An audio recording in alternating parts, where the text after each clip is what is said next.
your Kansas City Royals franchise 4.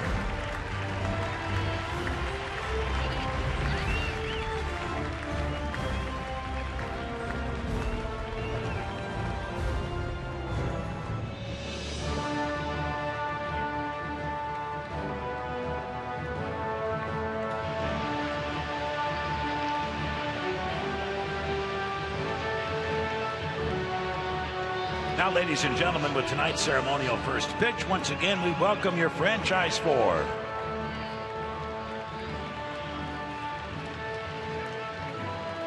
Catching for them are Jeremy Guthrie, Drew Butera, Francisco Pena, and Mike Moustakas. Whenever you're ready, fire away.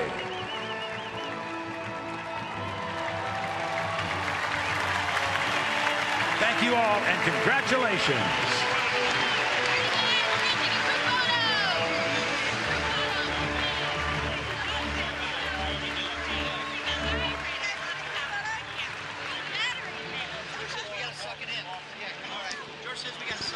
Well, what a good way to get this homestand started, this night started, to get the crowd all revved up as the Royals honor their franchise 4 on the field before the beginning of a 9-game homestand. So we welcome you back to the broadcast booth, and we had quite a bit of news. We found out that a couple of guys have chicken pox. Yeah. We also found out that the Royals had acquired Johnny Gomes to add a veteran to their bench. Man, I'll tell you, there was one piece of this Royals puzzle this year that was missing. A little bit of firepower at that bench at the end of games that the opposing manager knows is there, can go deep against lefties. Great acquisition there. And how about the pitching matchup tonight? Johnny Cueto against Justin Verlander, who's been very good in his last 7 starts. Yeah, Verlander's starting to be the Verlander of old. He's got some 95s and 97 in that arm. But Cueto coming after 2 subpar performances for him. He's never lost 3 in a row since 2012. Be interesting to see it. I bet he comes back and is the Johnny Cueto that he'll be. And then, of course, there's the return of Alex Gordon tonight to the starting lineup. And Joel and Monty will discuss that when we come back.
field, that groin injury. What a sight to see number 4 back at Kauffman Stadium in the lineup. And that is a first. Johnny Gomes, who said, if you can't beat him, join him. Johnny Gomes was part of that Oakland A's wild card team, now a member of the Kansas City Royals. Joel Goldberg alongside of Royals Hall of Famer Jeff Montgomery. So a flurry of acquisitions for the Royals. That trade last night for a minor leaguer to acquire Johnny Gomes, the return of Alex Gordon, and then September call-up, suddenly a very crowded locker room. Yeah, really a whole lot to talk about. And I think for sure with Alex Gordon, here's a guy that I'm very happy to see him back on September the 1st when he was injured. Just hopeful that he can get back for maybe a couple of weeks of regular season. Now we're going to see him for over a month. That's going to be really good for Alex Gordon.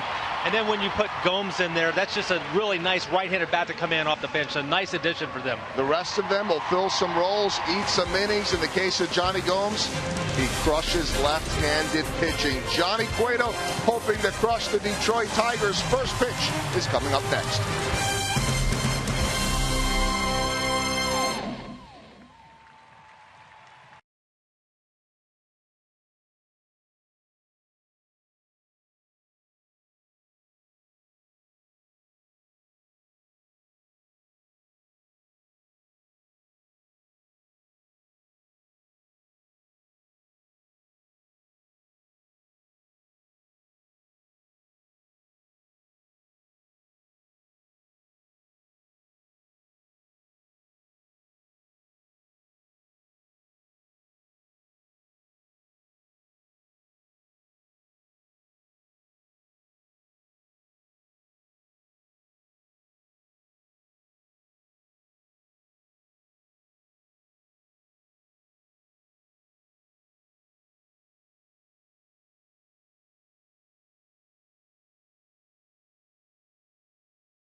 Ticket you play gives back to schools across Missouri, so play it forward with the Missouri Lottery.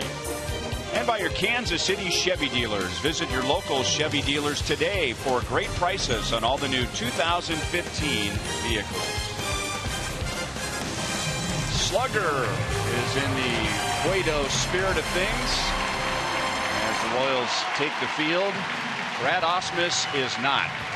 And this was easily a series you would circle on your schedule when it came out. The Royals and the Tigers to begin September. Who would have thought the Tigers would be in last place and 20 games out? No one, but it's not so much that how poorly the Tigers have been playing. It's the Kansas City Royals that are shining with their style of play. Big ovation for just about everything that Alex did tonight, and including taking the field. We heard it was going to be 6 to 8 weeks when he injured his groin, and it will be 8 weeks tomorrow. So the Royals took it very slowly with him. Alex took it very slowly, and he played 8 games at AAA Omaha, and here he is back with the Royals. Yeah, there's an Agor sign. I like that. Yeah, Alex, you know, what impresses me so much is how he was able to control himself during his rehabilitation assignment. It's so easy for players to do more than they're capable of because they want to get back out there, especially as well as the team's been playing. So proud of Alex, and hopefully he'll be able to stay healthy the rest of the way.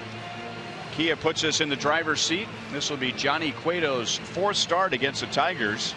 One of those we will never forget. That was his home debut on August 10th and a 4-0 shutout, the 6th career shutout of Johnny Cueto's career. And now trying to bounce back from 2 tough starts. Here's the defense behind him tonight, presented by Ford. Sure looks good. Lorenzo Cain in right field, taking a little break from his legs. That's the reason he's in right. Dyson is a little more comfortable in center field. Alex Gordon, we all know he's the Platinum Glove winner, and has welcomed him back with open arms. Well, the Tigers, with a brutal year, they've had a good offensive season, not a great offensive season, but the offense really hasn't been a problem, and they have big names in there, especially with Miguel Cabrera back from the disabled list. And with that, we are ready to go. Anthony Gose had a very good first half for the Tigers. He takes a strike from Cueto, and he's had a bad time in the second half. Johnny Cueto, 4 and 2 seam fastballs, 90 to 94. He's got a curveball, slider, cutter, change. He throws all of his pitches to both sides of the plate at any count with different looks. He's got a quick pitch. He rotates his hips. He works quickly, gets the ball, and goes. That's what his defense loves about him.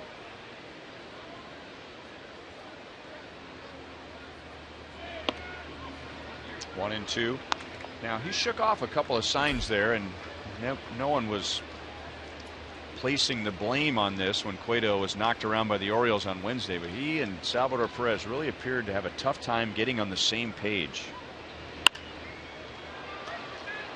Talking with pitching coach Dave Island, he thought that Cueto and Salvi were still getting adjusted, but however, he thought Cueto threw too many off-speed pitches instead of trusting that fastball with a good movement, downward angle. He's got good two-seamer. It's got some life to it. Said he'd like to see him use more of the fastballs, 4 and 2 seam.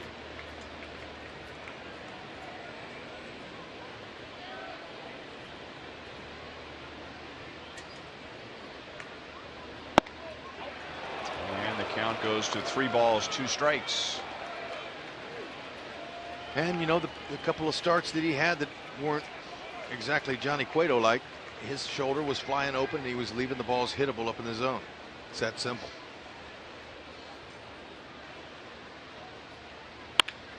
Up the middle, hit the front of the mound and shot into center field, and Gose has a good at bat, falling behind in the count, working a full count and opening the game with a single, and now a throw goes into the Royals dugout, and Gose is going to end up at second base.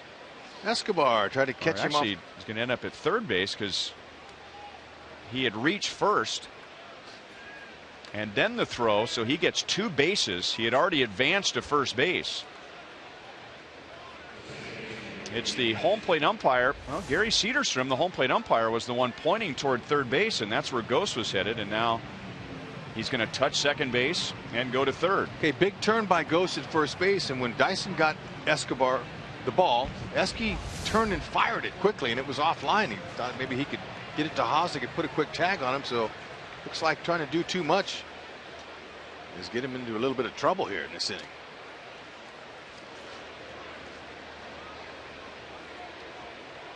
Gary Cederstrom, the crew chief and home plate umpire.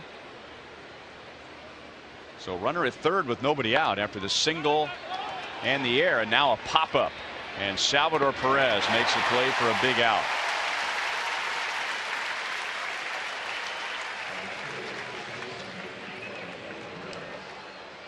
Rest of the crew here tonight: Quinn Wilcott will be at first base, Ryan Blackney is at second, Eric Cooper is at third.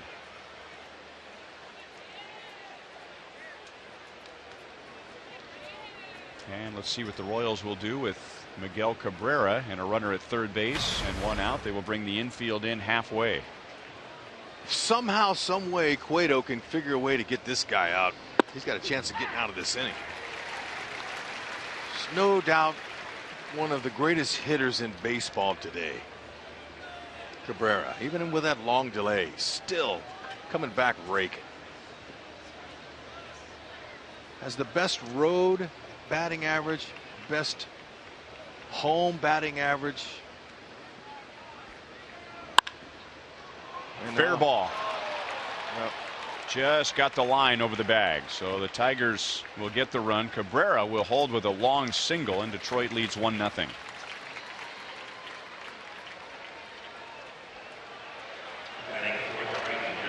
Escobar's 10th error did not help there.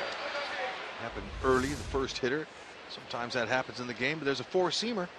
Had a little bit of run inside, but Cabrera's bat is so quick, he's able to hug that line. No chance for Zobrist to get dirty.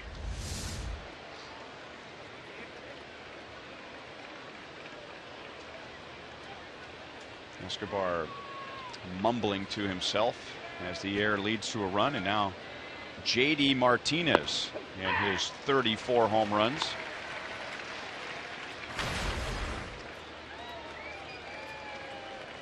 So he's answered all the questions about whether last year was some sort of a fluke when he hit 23 home runs. He has 11 more, and we still have a month to play in the regular season.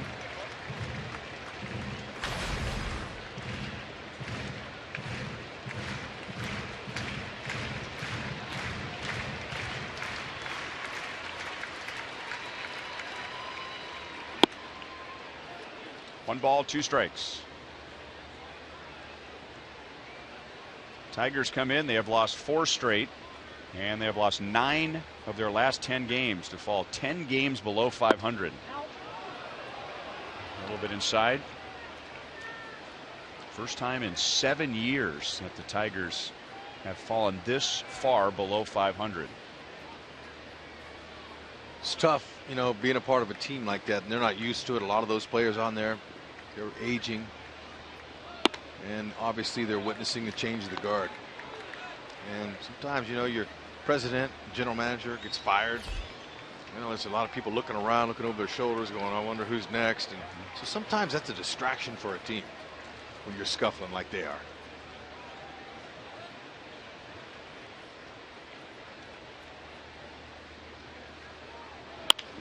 Got it in on him, but left center field is wide open, and it drops between Gordon and Dyson. Cabrera is going to try and go to third, and he's made better decisions in his life. So he helps the Royals there. They get an out, and Martinez goes into second base.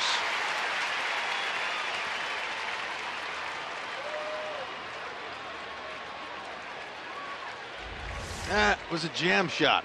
This is a two-seam fastball. Had a little more run in.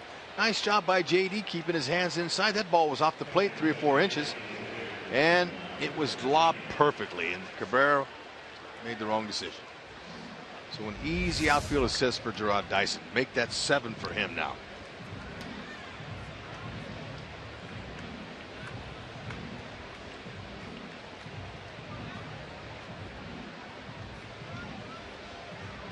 So obviously the Tigers looking inside for that fastball. Cueto, even though he jammed J.D. Martinez there, and Miguel Cabrera pulled one foul, they're looking in there. He might have to start mixing some pitches away on him.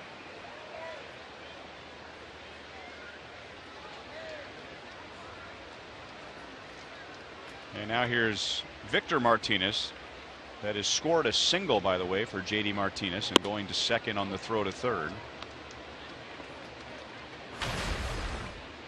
Victor Martinez, I'll bet, is ready for this last month to be over and just wipe the slate clean. And he is 0 for 13 in his career against Cueto.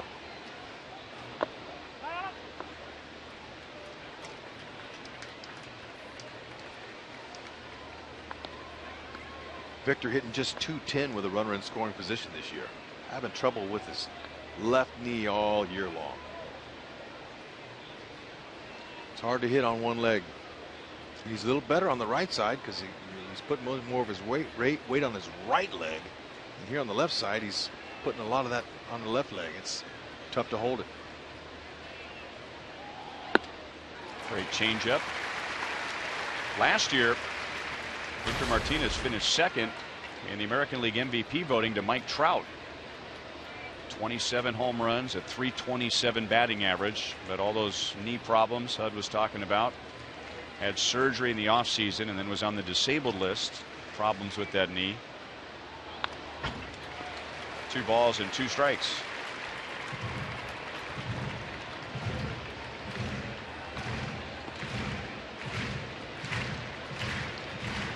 Talked about the arms in the outfield. Alex Gordon, he's as good as they come. Very accurate. He has 3 outfield assists this year. The reason they're down is because nobody runs on Alex anymore.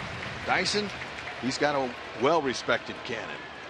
7th assist we just saw in this inning. And Lorenzo Cain has 6 in right.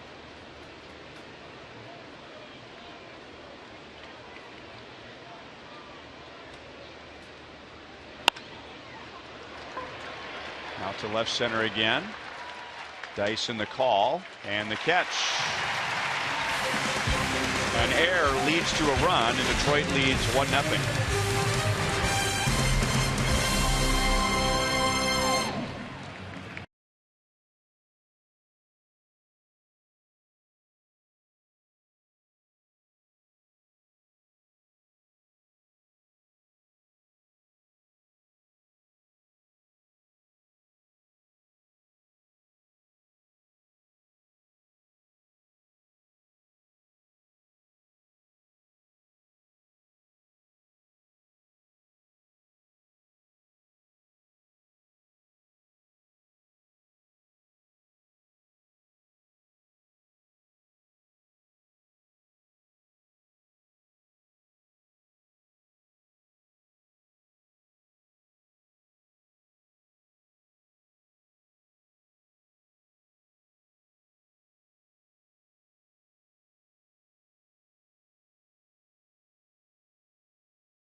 Forces Network, broadcasting to the U.S. Armed Forces, serving around the world on land and on ships at sea. And we say welcome.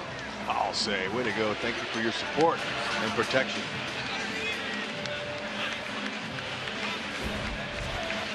Ken Zobrist will bat second. He'll be at third base. Mike Moustakas gets the night off. Lorenzo Cain in right. Alex Gordon returns. He'll bat sixth.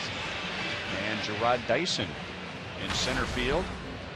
To face a rejuvenated Justin Verlander. His ERA is 3.45, but in his last 7 starts, that ERA is 1.38. He's been able to find his rhythm, and he's actually getting some velocity back a little bit as well.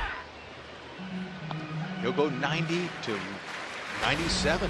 His last start against the Angels, where he went 9 innings, only gave up 1 hit. He was showing some 95s and 97s late in that game. Slider, curve, and a changeup. All 4 pitches he uses. 0-2 on Escobar.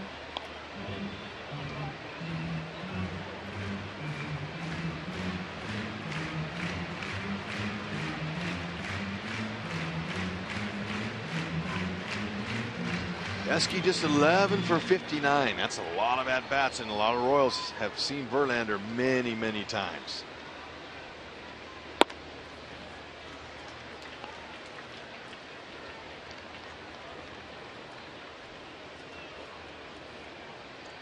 The most at-bats in the lineup for the Royals against Verlander's Alex Gordon was 77.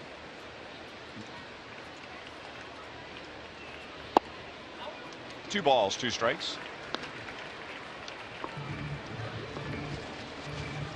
Being able to reestablish that fastball has been a key for Verlander in these last 7 starts. He's really been able to locate it. He's able to move it around. Kinsler goes to the middle and throws out Escobar, 1 down.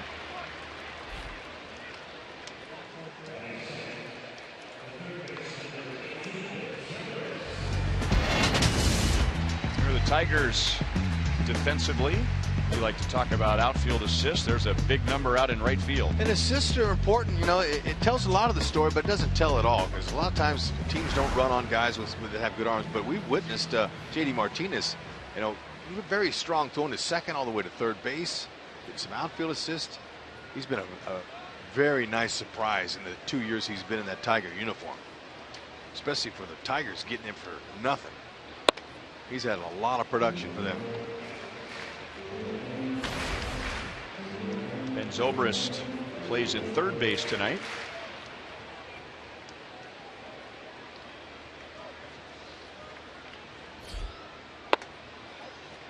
Two and 0.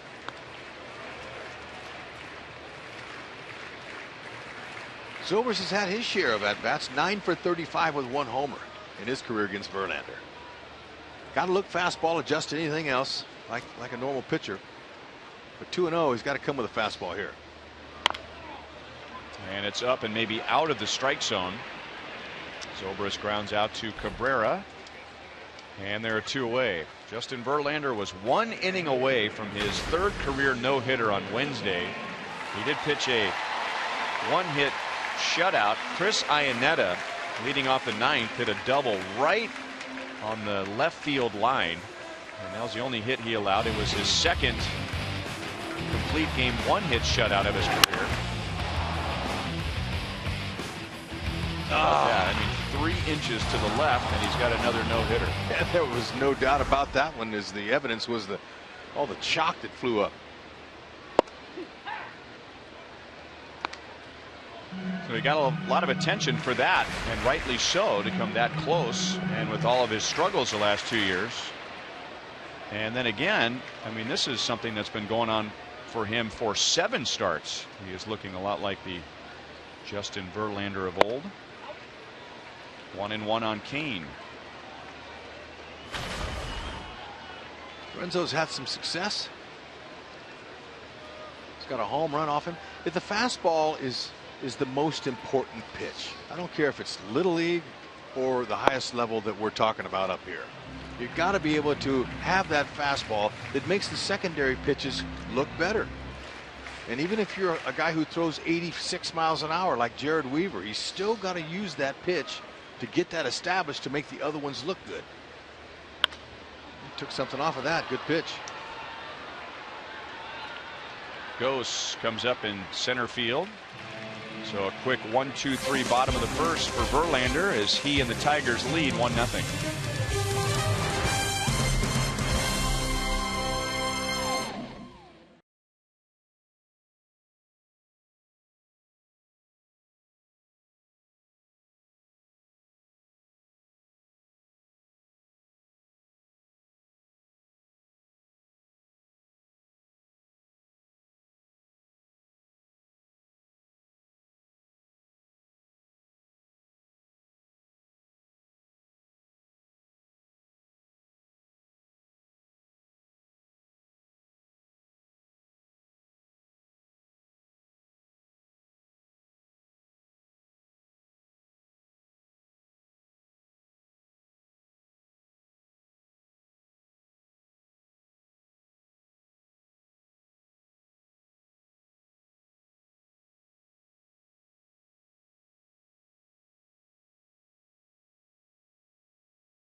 Tyler Collins and James McCann in the top of the 2nd inning.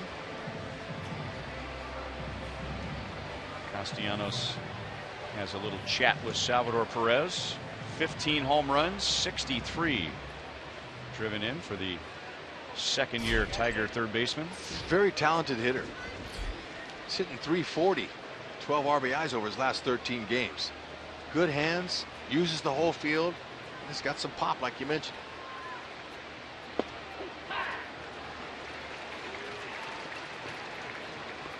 Tigers in the first inning got a single from Miguel Cabrera that scored Anthony Gose, who went to third on a throwing error by Alcides Escobar after a game-opening single.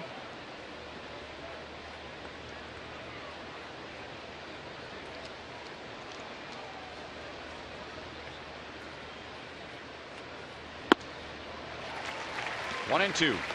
That's the pitch he wants all night. Doesn't have to be overpowering. And 90, 91, 92. That's a really good fastball if it's located properly with that two-seam angle, that little downward movement into the righty. That's over or under his bat. He turned it up with his four-seamer.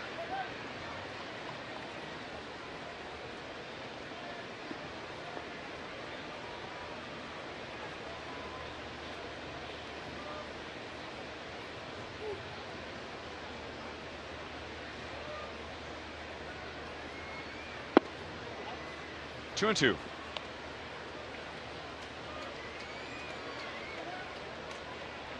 Every now and then Cueto will turn his head and look back at the scoreboard, and I wonder if he's checking the velocity on his previous pitch. I would imagine that's what that is. You got to turn quickly because they don't usually leave it up there very long. A lot of young pitchers are guilty of that, and sometimes to a fault. They're trying to impress the pitching coaches, the crowd. But that guy right there doesn't have to do that anymore because he knows he has an explosive above average fastball. But every once in a while, you want to gauge what you got. They show it on the scoreboard now, and back in the early days, probably I think this probably started in 2000 maybe. They started putting the miles per hour on scoreboards, but they never used to do that.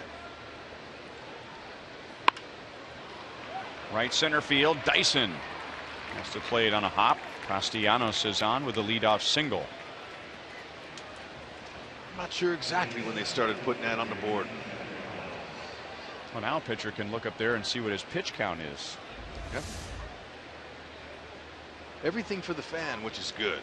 It's an entertainment business, and the scoreboard here at Kauffman Stadium is unlike any other in baseball. It's beautiful. I mean, Atlanta has a big scoreboard like this, but not as clear and high def.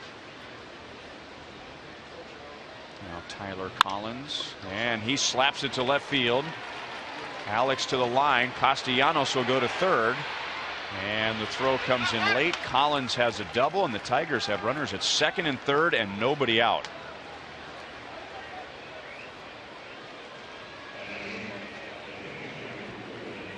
Tigers making some adjustments since the last time they faced Cueto. He went 9 innings, only gave up 4 hits, no runs, 8 strikeouts. So now what they're doing is they're trying to do less offensively. They're just trying to put the ball in play and hit it where it's pitched. They're not guessing certain pitches, and they're having him on the defense now.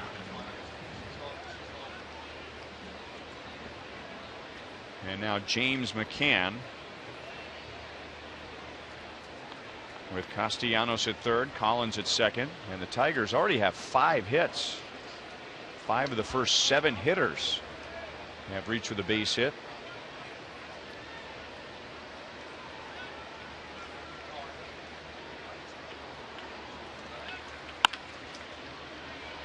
That'll get a run home as McCann grounds it out to Infante.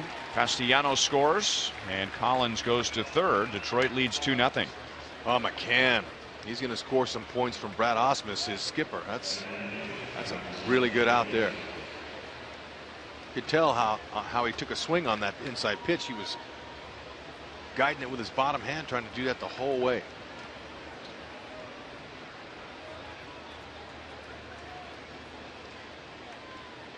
And now with Iglesias at the plate, the Royals will bring the infield in all the way. Fastball is high.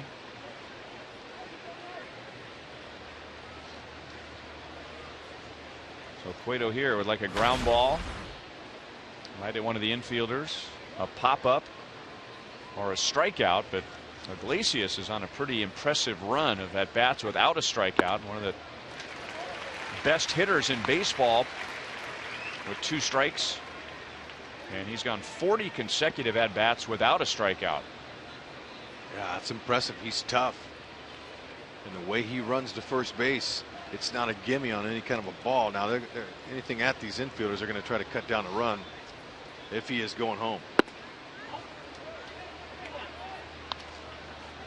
2-1. Very confident player.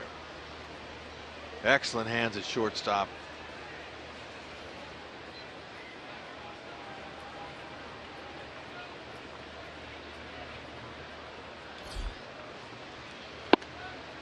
And now 3 balls, 1 strike. And Cueto simply to this point is not putting the ball where he wants to.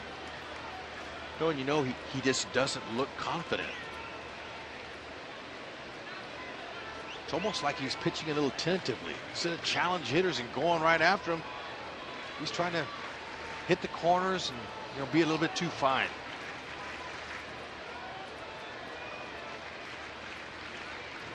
And that pitch right there was supposed to be inside, and it was out over the plate.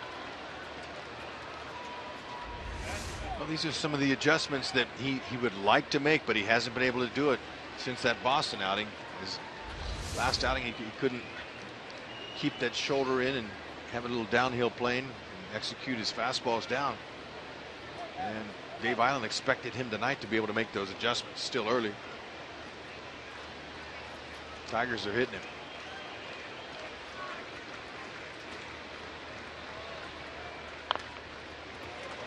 Still 3 balls, 2 strikes. I mentioned one of the best hitters with 2 strikes. Hitting at .305. That is the best average in baseball.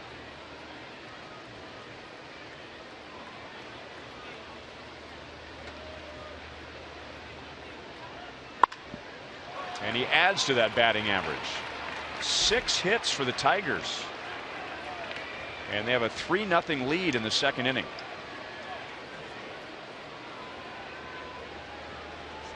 Talked about it when he stepped in the box, how tough he was going to be to get this guy out.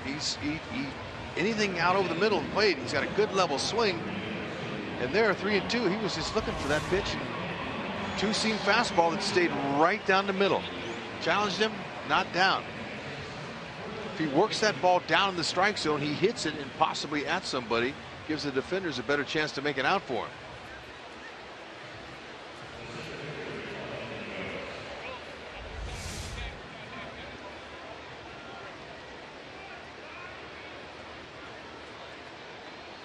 So the first 9 to come to the plate, 6 have base hits.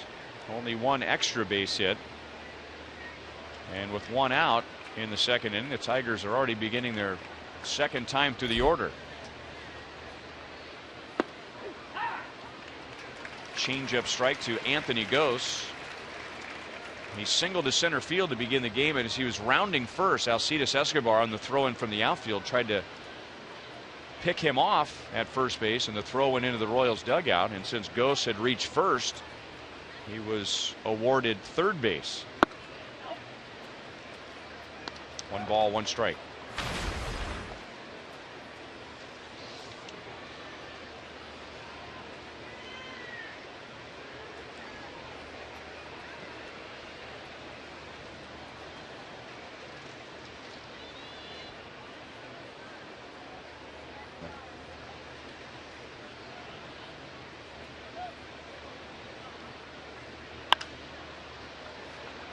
Now 1-2 on Gose. Time now for you to tweet your strongest fan photo. Use hashtag KCDataStrongFan. You just might see yourself in an upcoming broadcast brought to you by T-Mobile. That's hashtag KCDataStrongFan.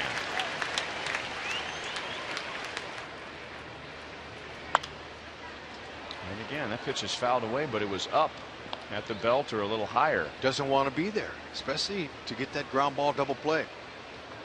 25 starts, he's induced 12 ground ball double plays. He has that in him, that ability with the pitch down low. And goes with his speed from the left side. It'll be tough, but there's another one up. Ghost is grounded to 8. He's pretty very fast.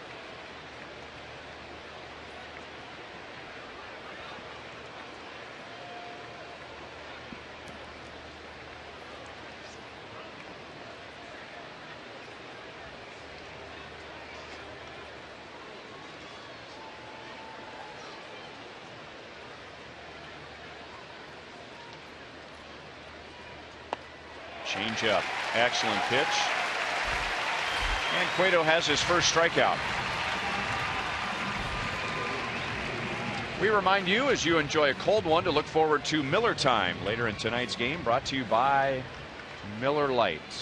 As we welcome Alex Gordon back to the Royals, starting in left field tonight and batting 6th, so he'll be coming up in the bottom of the 2nd inning. Said there was quite a fanfare in Omaha for him first couple of games, and then after that he says kind of became old hat. They had good crowds, but he said he really enjoyed spending a little time early before the game, signing autographs down the line, and it just gave him a little reminder of his past and where he came from. 0-2 on Ian Kinsler.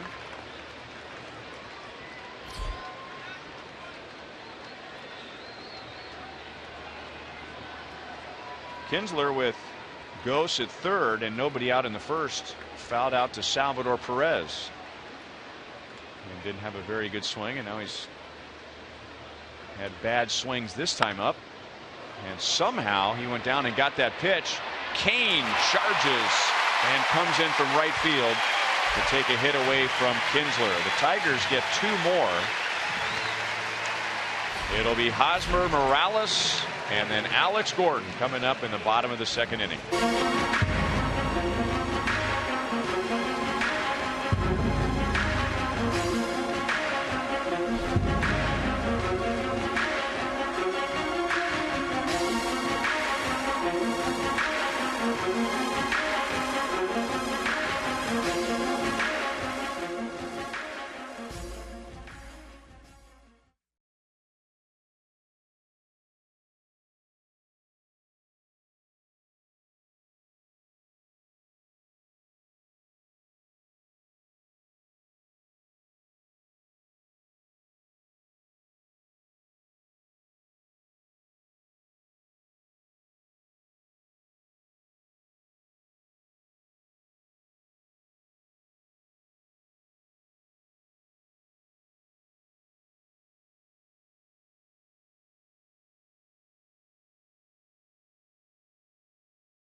Well, that birthday wish has been fulfilled, as Alex Gordon is back, and he will bat 3rd in the bottom of the 2nd inning.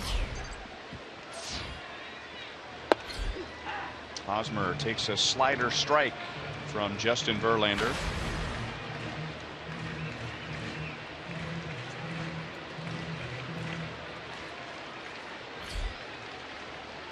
Verlander got Escobar, Zobrist, and Kane in the 1st inning. Good movement. No balls, 2 strikes. His fastball is been the reason for his resurgence. There it is. Now the slider he's been using a lot more of that, and you can tell a big difference. The slider's a natural slider, and the curve has a big loop to it, like 12-6.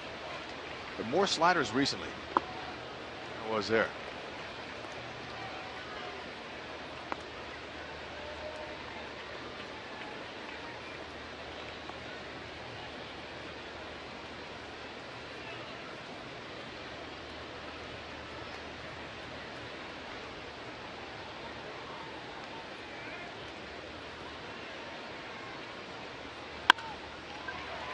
Up the middle, Kinsler. Ball didn't stick in the webbing, and Hosmer's on to begin the second inning. Tough backhand play, although Kinsler will tell you he could have made that play.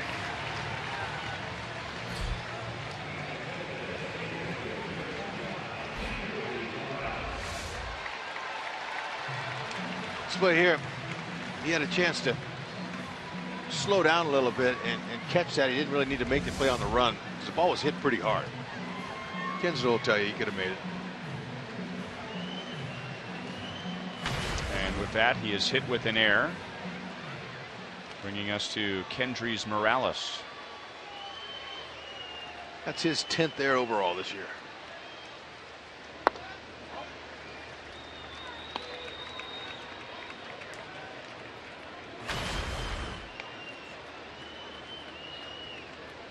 Look at what he's doing to those left-handed batters. Wow. He is attacking them. He's using change-ups, fastballs away, sliders in. And he's got a lot of confidence against him. See what he can do with one of the best DHs in the business.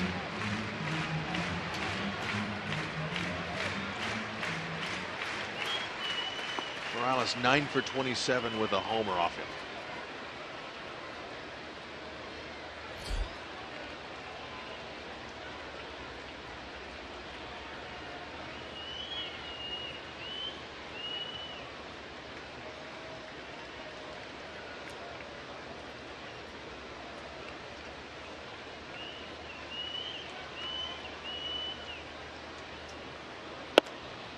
Three and 0.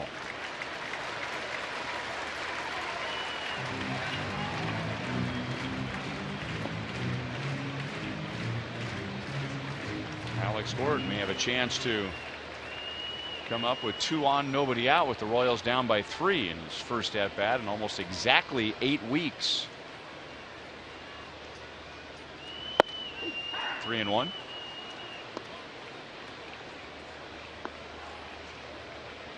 And that little guy, he's got his glove, and if he catches a ball hit by Alex Gordon, that will be some blast, as he's out beyond the water in left field.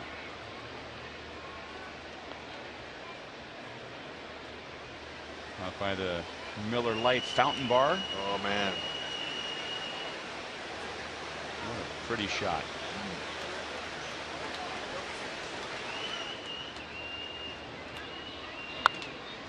Full count. Verlander going with a 3-1 slider. Royals end of the road trip came on a ground ball hit by Kendrys Morales that the Royals still think was a foul ball, but it was not a reviewable play. Morales never left the box, and he's the type of player that if he doesn't leave the batter's box, he was 100% sure, at least in his mind, that it was a foul ball. Yeah. You know, he respects the game. Hosmer runs, and there's a base hit to right field. So it's first and third, nobody out for Alex.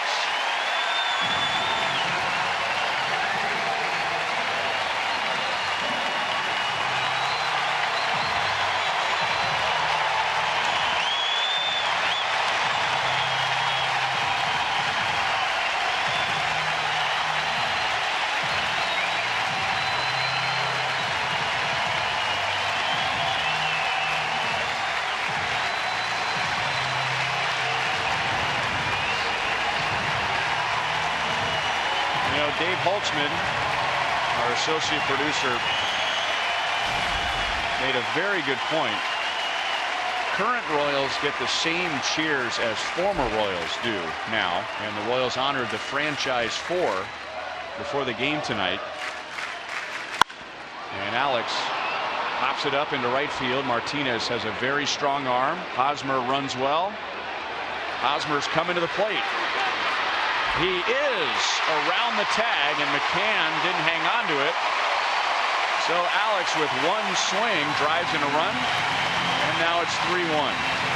Oh, and I'm going to tell you what, he just missed a 3-run home run by a quarter of an inch. He hits a little bit higher on that ball. Great swing. That ball, I'm surprised that J.D. Martinez is able to see it at twilight like this. That ball was skied way up in the air. Great swing by Alex. Just got under it. 94, here it is. Welcome back. He'll take the sac fly. Beautiful swing. Oz knows he's got to earn it. Just in case, I'll go touch the plate. Cedarstrom, the home plate umpire, already signaled safe. Breaking ball, strike 2. Salvador Perez. So with Billy Butler now with the Oakland A's, the baton has been passed to Salvador Perez as far as the Royal who wears out Justin Verlander the most.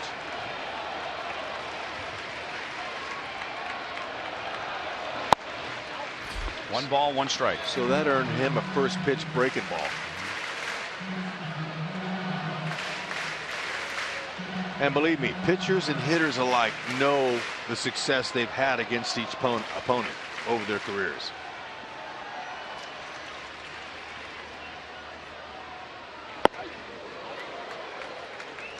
Well, Salvi's our most trusted player, brought to you by the most trusted brand, Honda. 474 batting average against Verlander. That's the highest average of any current major leaguer. At 816 slugging percentage is the second highest of any major leaguer, current major leaguer, against Justin Verlander. That'll be out of play off to the right field side. Just to finish the point before Alex's sac fly, and Dave Holtzman worked for 10 years with the Royals before coming to us. And on opening day, you know, there'd be nice ovations because fans were excited. Maybe Mike Sweeney or Joe Randa or Zach Greinke or Billy Butler would get a little warmer ovation. But when George Brett and Frank White would come out, those were the loudest ovations by far. And we've come to a point now where Alex Gordon, coming back from the disabled list, gets the same ovation as far as volume goes and the amount of people standing up and cheering as George Brett got, as Frank White got, and as Brett Saberhagen got, as they were honored before the game today.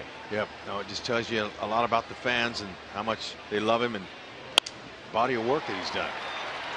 Crack bat. They'll get the out at second and turn a double play. Nifty double play. Iglesias, Kinsler to Cabrera. The Royals are on the board. They turn an error into a run, and it is 3-1.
Kauffman Stadium. We showed you the ceremonies before the game, and honored right now to be joined by Janie Quisenberry Stone. And what a special moment to be out there. I know that you've been involved with this organization and the alumni some, but what was it like to be out there with George and with Frank and with Brett?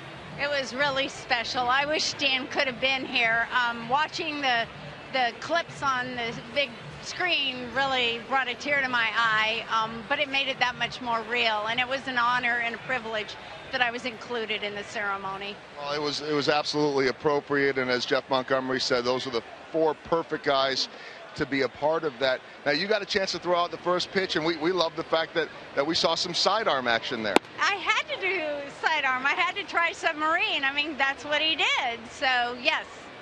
What are your memories of those great teams that Dan was a part of? Oh, gosh. You know, you got here and you were in awe because it was so much different than the minor leagues, and then getting to know the guys and their wives and the families was always the best part. So I've heard so many great stories about Dan. I never had the fortune to meet him, but hearing those stories passed on all the time, and like Jeff Montgomery says all the time, that Dan was instrumental in the start of his big league career, and so much of what he learned was taught to him by Dan. What was he like as far as working with those young guys and being such a cerebral guy too? Yeah, he loved getting to pay, you know, I guess to speak into their lives, and to mentor was an important thing. What do you think he, and for you that matter too, would think about this Royals team last year, this year, and the revitalization of baseball in Kansas City? He'd think it was just awesome, and so do I. It's been great. It was fun to come last year and be a fan during the playoffs and World Series, and we come out now during the season, and we're hoping for World Series again this year. Well, and people may or may not realize this. Those that know you have seen you around town. Those that aren't aware maybe don't realize that you've always stayed here in Kansas City too. Yes, we got here in 1979. I was pregnant with Alicia, and we moved 6 times that pregnancy. So we were really glad to settle in. So this was home. I'm curious, last thing, walking out there, and I mean, you know these guys well, so you know George well, you know Brett, you know Frank, but how much do the memories start to come back, whether it be looking at the board or just chatting with those guys? It just all comes flooding back. It does. It was wonderful. Well, we're so glad to have you here, and hope to have you here, of course, throughout the playoffs and all the many other times that we may not know that you're here, but you're here as a fan. Great to visit with you, Janie. Thank you so much. All right, guys, let's go back upstairs to you. Always nice to be able to talk about Dan Quisenberry. Just a sweet, sweet lady. And a sweet, sweet play. Gerard Dyson, throwback to first. He's already thrown out Cabrera on the bases tonight. So 1 down as Martinez lines to Dyson, and Janie has been so active in the community for many, many years, and especially with Harvesters, the Food Network here in Kansas City. And that interview with Joel reminds me of every time I see Janie, just a huge smile on her face. Yeah, what a classy lady. Gerard Dyson, he says, well, how hard is that hit? Okay, I'm going to have to change gears and get down there and get that. And he says, look, if you get off the bag, I'll get you with my arm. He's got such a good throwing stroke right over the top. And he gets a lot on it. Anyway, Janie, she wrote me a letter my first year here and just welcomed me to the organization, and I was like, wow, that's Dan Quisenberry's wife. I still have the letter. She's a classy lady.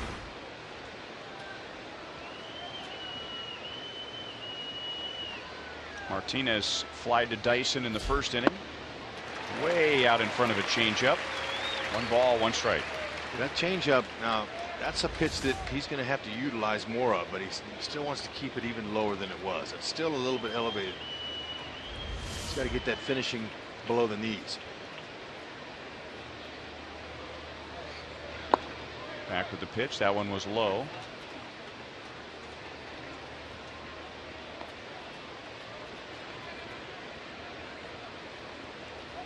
Tigers already have 7 hits.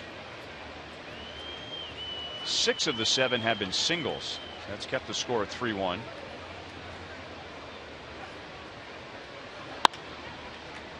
And now out to left center field. Dyson's been running all over the place tonight.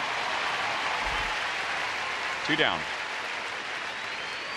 And that's one of the reasons why Ned decided to go with Lorenzo Cain in right. Give him a little break from his legs, because, you know, a lot of the action is going towards the middle of the field.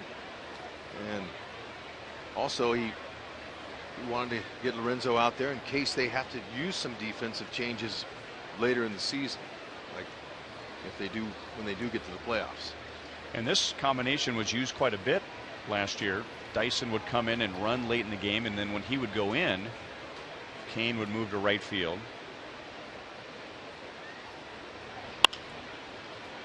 Zobrist, he'll go the short way, and that is the inning. So leadoff single doesn't turn into anything. 2.5 played. Detroit leads 3-1.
Supporting students, athletes, faculty, and friends at Shawnee Mission North High School. George hit the first home run for the school's baseball program and then returned to coach several sports and eventually became athletic director. And during his 3.5 decades there, he established the Shawnee Mission North Athletic Hall of Fame, a legacy patio, and ran many of the booster club activities. And tonight he enjoys the game from the Buck O'Neill legacy seat.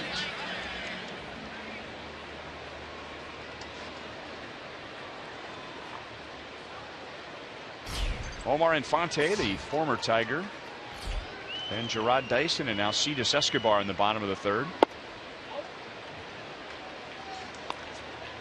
Tigers lead 3-1. Both teams already have one error with the one run with the help of an error.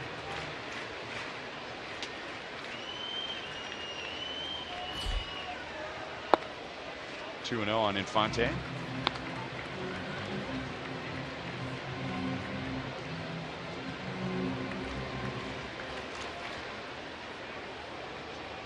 Omar played in just one game in Tampa Bay. Ben Zobrist started the other 2 games at second base. Chop to Castellanos and over to first base, 1 out.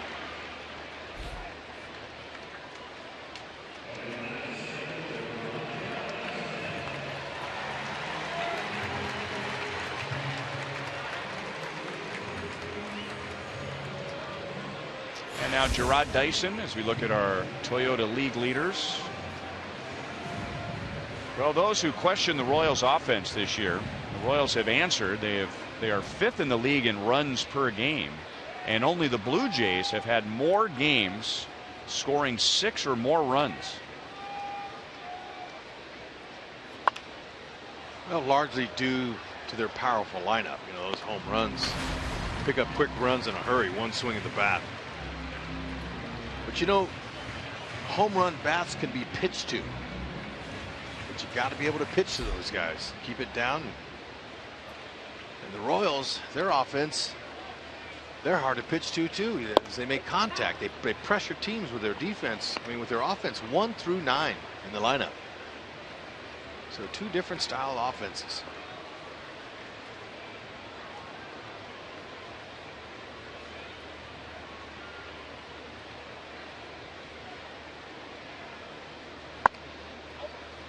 1-2 on Dyson. Gerard's 6 for 24 in his career off of Verlander. Really been working on staying on top of the ball. Trying to keep the ball out of the air. Defensively, outfielders are playing him shallow.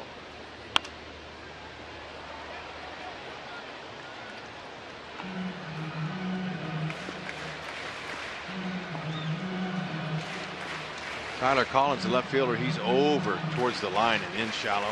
Ghosts and centers in left center, and you can see how shallow JD Martinez is in right.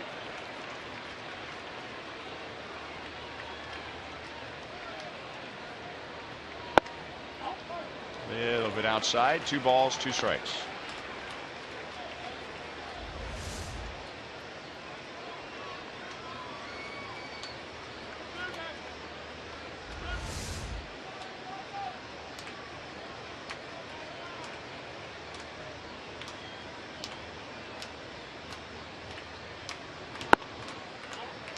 Full count. Escobar is on deck.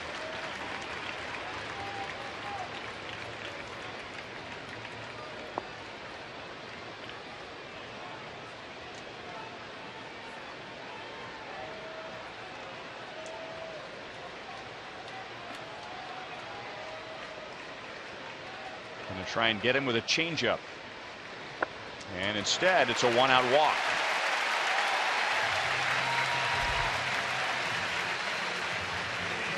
If you're looking to attend the Kansas City Irish Fest, you can still get tickets for tomorrow's Irish Heritage Night. Starting at just $22, a special ticket package gets you both a game ticket to watch the Royals and the Tigers and a single-day admission to the Kansas City Irish Fest this coming weekend. And those tickets are available at royals.com/special events.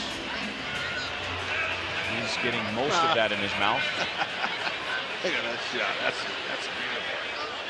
Good for him. Got his Blue Crew wristbands on. That's a great shot right there. That is 6 or 7 year old boy heaven right there. Hey, Verlander, he's really quick. He's got a good move to first base. Dyson's well aware of it.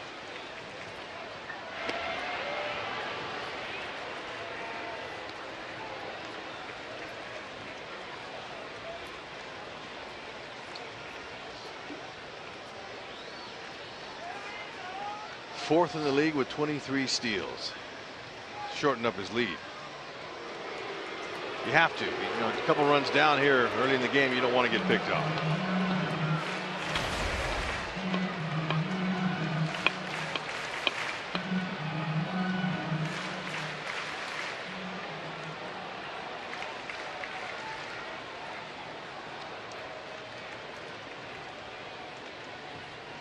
Opponents have only tried 2 stolen bases all year against Verlander.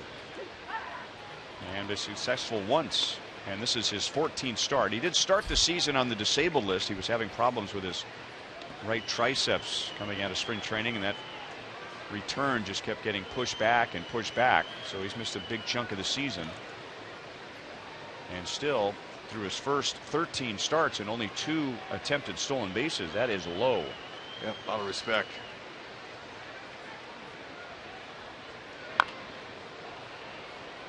Pulled foul. 0-2 on Escobar.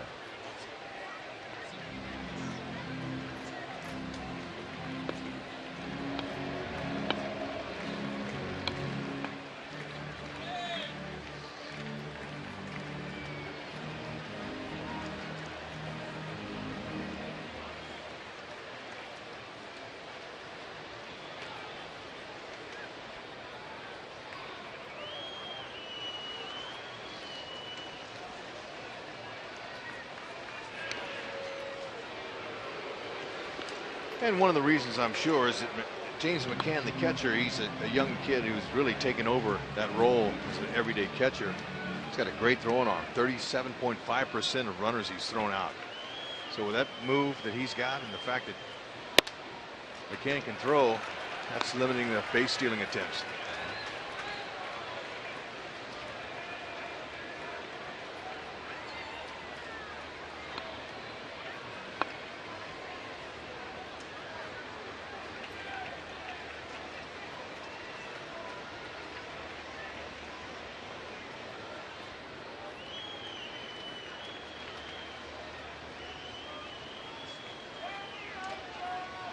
Ooh, over Escobar's head. That was an off-speed pitch. It's a good thing he ducked that one. That was heading right for his dome. Curveball just didn't have the release point. I mean, that just missed it.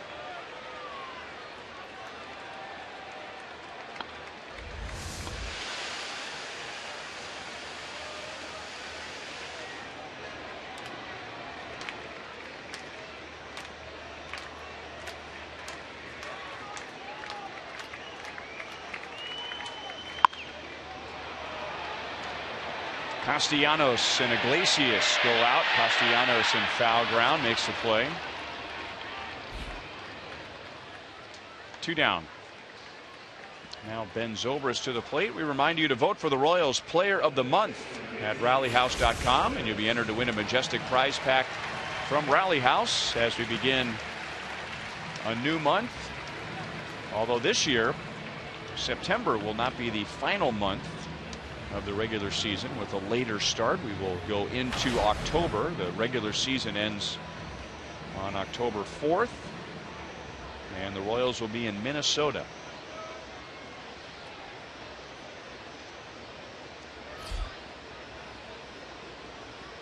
Dyson at first, 2 down.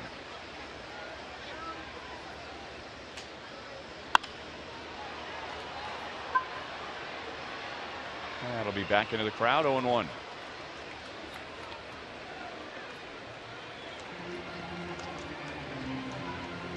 I would imagine Ben Zobrist is, like a lot of baseball players, enjoy the regular routine of the season, and he can kind of sink back into that on this homestand with a lot of friends to catch up with in St. Petersburg. A lot of members of the Rays organization that wanted some of his time. Made a very moving tribute to his Rays career before the game on Friday, and then his wife sang the national anthem. Dyson takes off, stops, and they throw back to first.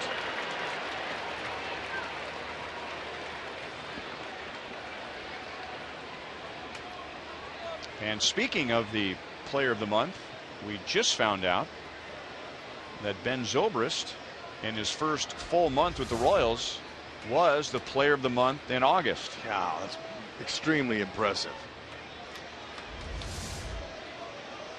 Yordano Ventura was the Royals Pitcher of the Month in August.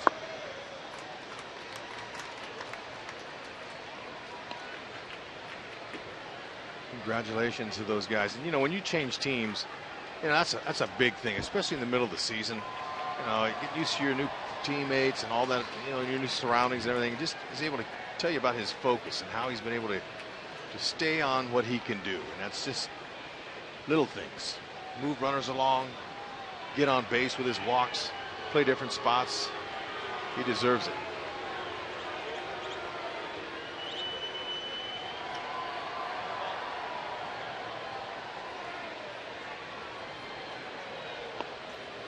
That throw to first base was in the dirt, and the umpires didn't notice. Miguel Cabrera threw it back to Verlander. Verlander was expecting the baseball, maybe looking for a scuff, and Rusty Kuntz was whistling at home plate umpire Gary Cederstrom, and it was Rusty who requested that Verlander be given a new baseball.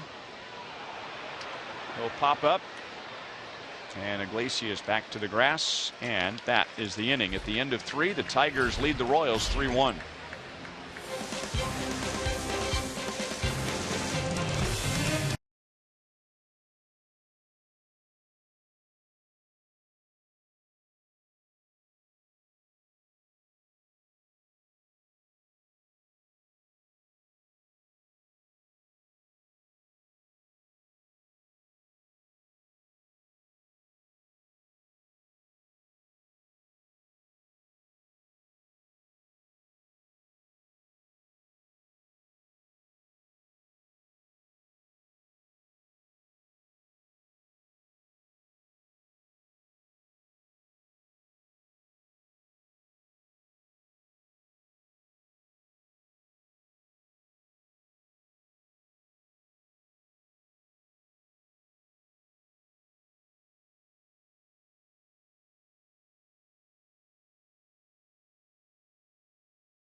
Catch on Manny Machado. We just saw Kiermaier zipping around Tropicana Field over the weekend.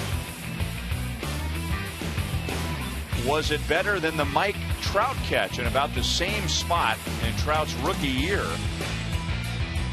What do you think? Oh, man, I'll tell you, they're both spectacular. Great timing, tremendous athletes. You have to have speed to get back on a ball like that, and then to be able to gather yourself and make the leap and then hold on. Trout's was in the end of his glove, so he really, as he jarred against the fence, he had to feather it. He had to really be soft with it so it didn't go over the fence. But Kiermaier's was nice, too. Alex Gordon goes back, and it's over his head. Tyler Collins goes into second base with his second double, and that is the 8th hit for the Tigers.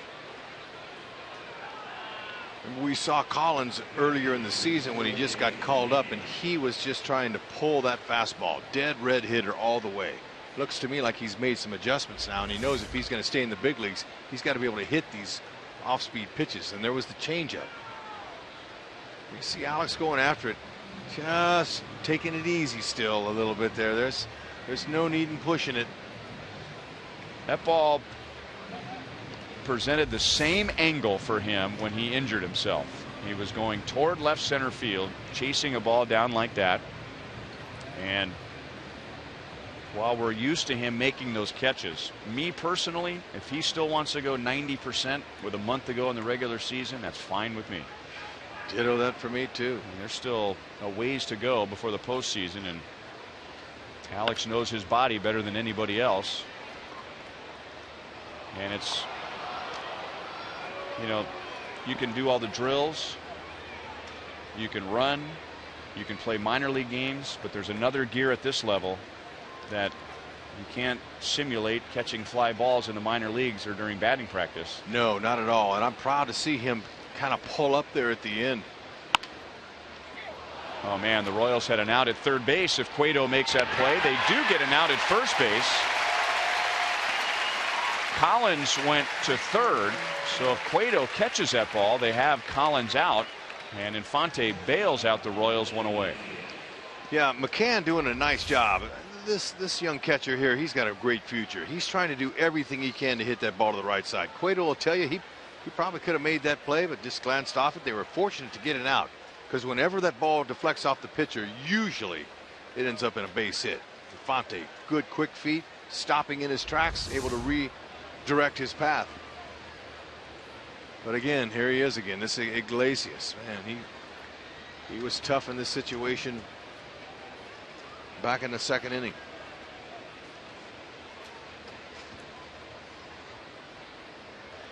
Infield in for the Royals, and Iglesias takes a strike.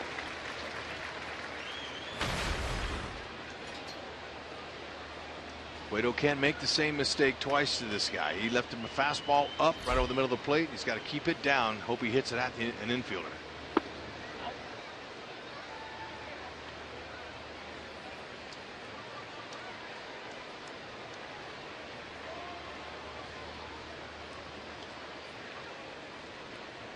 Look it down at third base coach Dave Clark to see if there's a play on with a runner at third and one out. And now it's 1-2. Although he showed you when he batted in the second inning, there is really no difference for Iglesias when you compare his overall average and his batting average with 2 outs. He has the highest batting average in the major leagues. Let me take that back, with 2 strikes. And he got his base hit and drove in a run with 2 strikes. And now he pulls it foul to his own dugout. Still 1 ball, 2 strikes. Yeah, I like how Cueto's placing his fastball here. Doing everything he can to keep it out of the middle. Hard 2-seamers in.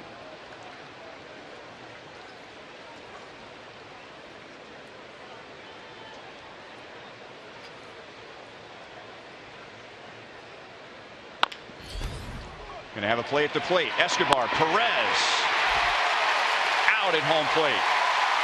Well, the Royals got the ground ball with the infield in. 2 down.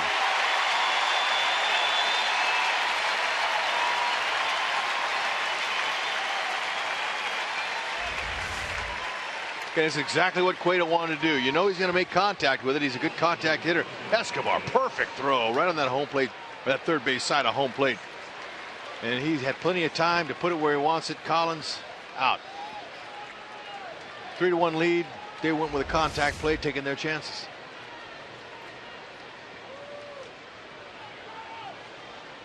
Anthony Gose takes one off the knee.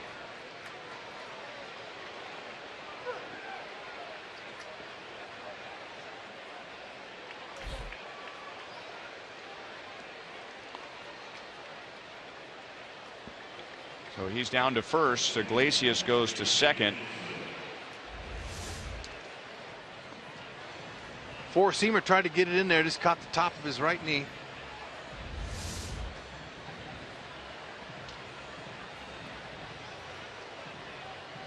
Our University of Kansas hospital injury report. Alex played 8 games at AAA Omaha, hit .429, homered, and walked 8 times, so his on-base percentage was well over 500. And remember how worried some of us were when Alex went down? Well, the Royals went 31-17 when Alex went on the disabled list.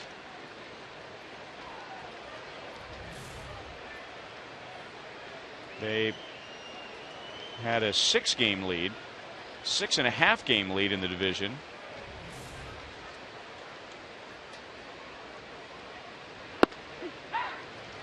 There's a strike to Ian Kinsler, 1 ball and no strikes, and they added on a pile of games to their lead in the division with Alex on the disabled list. Yep, Hosmer, Morales, Dyson, Paulo Orlando, all of them stepped up. Just what you want when you lose a star of that caliber. Royals actually had a 4.5-game lead when Alex went down and entered play tonight with a 13-game advantage over Minnesota.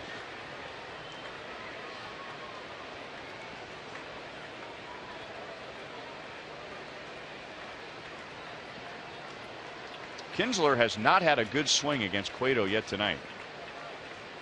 He is fouled out to the catcher and flied out to right field. And he got a pitch out over the middle of the plate. So Cueto again misses his spot. And the Tigers get their 4th run. That was on a 1-2 pitch.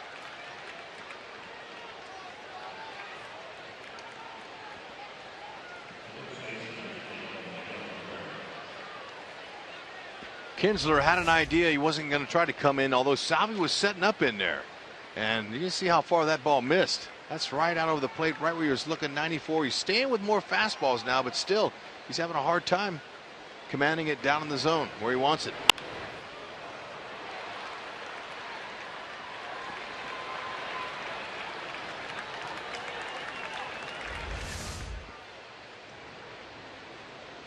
That is 9 hits for Detroit. And they have scored in 3 of 4 innings.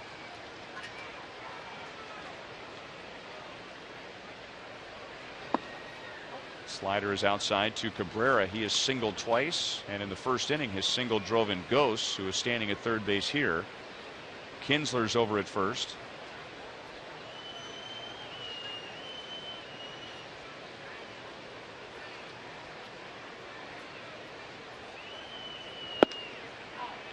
Two 2-0.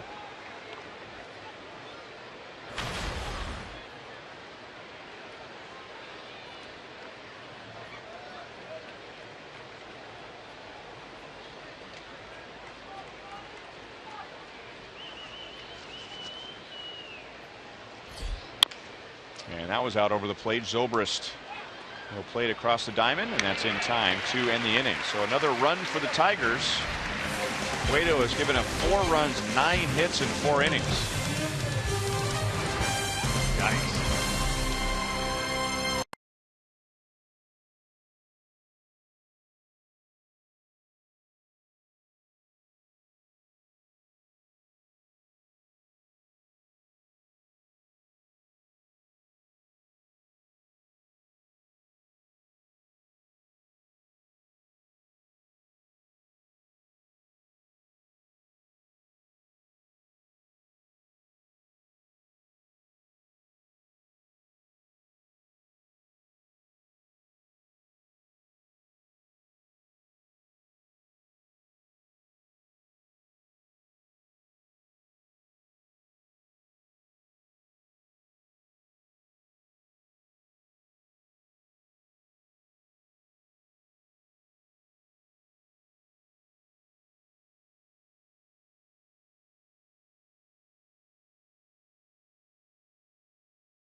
with rapid pickup at delivery.panerabread.com. And by Menards. Save big money at Menards on all your home improvement needs.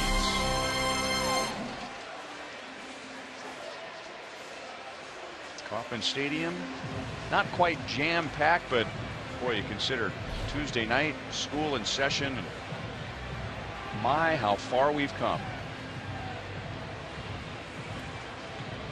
Justin Verlander, who has been very good in his previous 7 starts, now has a 4-1 lead as he pitches in the bottom of the 4th inning. And throws a strike to Lorenzo Cain.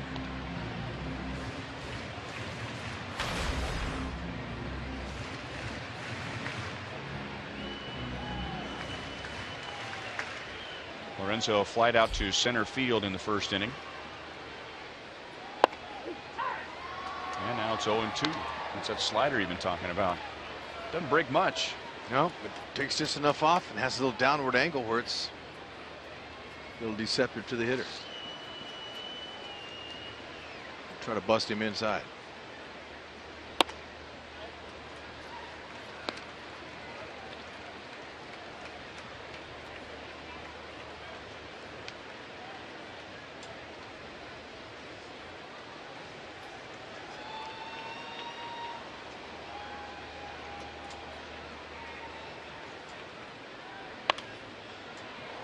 Mentioned that Verlander started the season on the disabled list, and his return kept getting pushed back.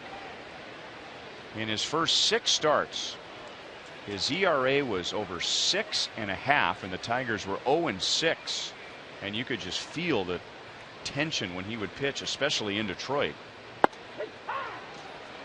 Cain is down on strikes, and that is Verlander's first.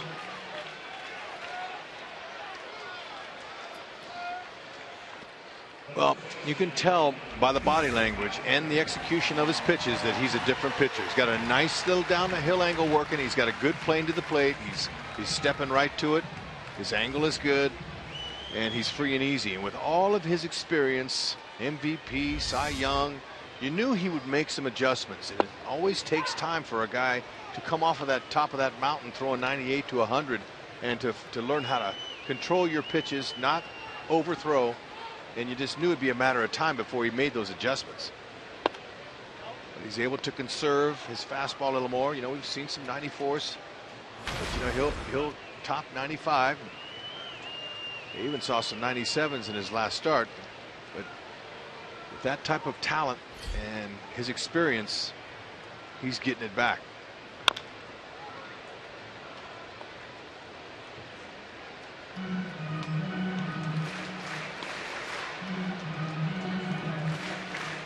Hosmer reached on an error by Kinsler in the 2nd inning and eventually scored the Royals run on a sac fly by Alex Gordon.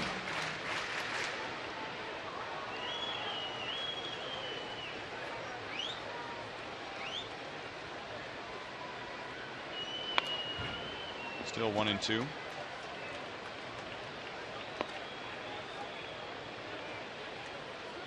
This is the first year of a very expensive 5-year contract for Verlander. But he's really turned his season around in his last 7 starts.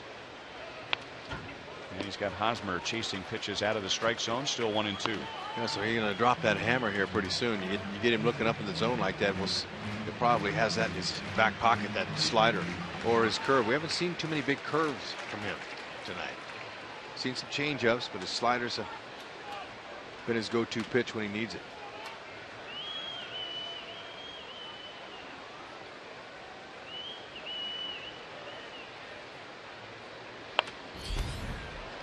A fastball at 96.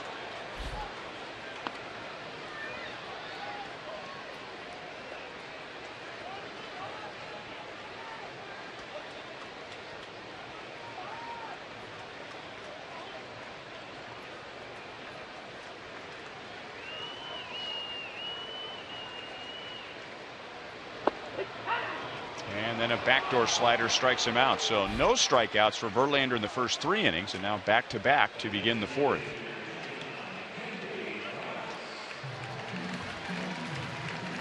As you know, there is no better place to spend your Friday nights than here at Kauffman Stadium. You can stock up on dollar hot dogs and peanuts for Buck Night, presented by Visit KC.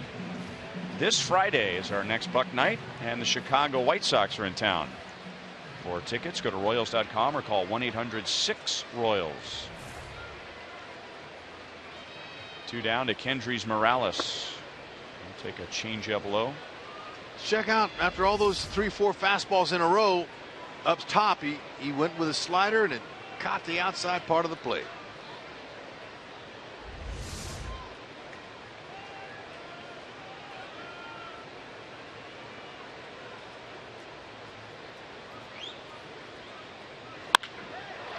Hammered into deep right field and gone. Kendrys Morales gets his 16th of the year.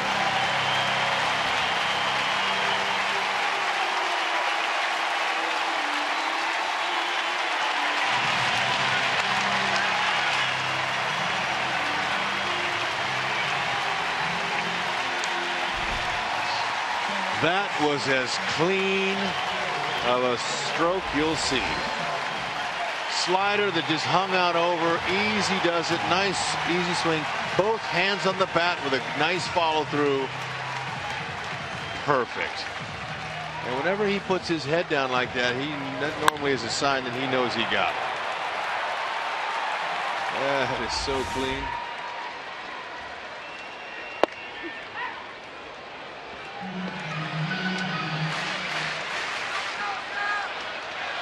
So the Royals are down by 2. Morales has the only 2 hits for the Royals. Alex Gordon drove in a run with a sac fly in the 2nd inning.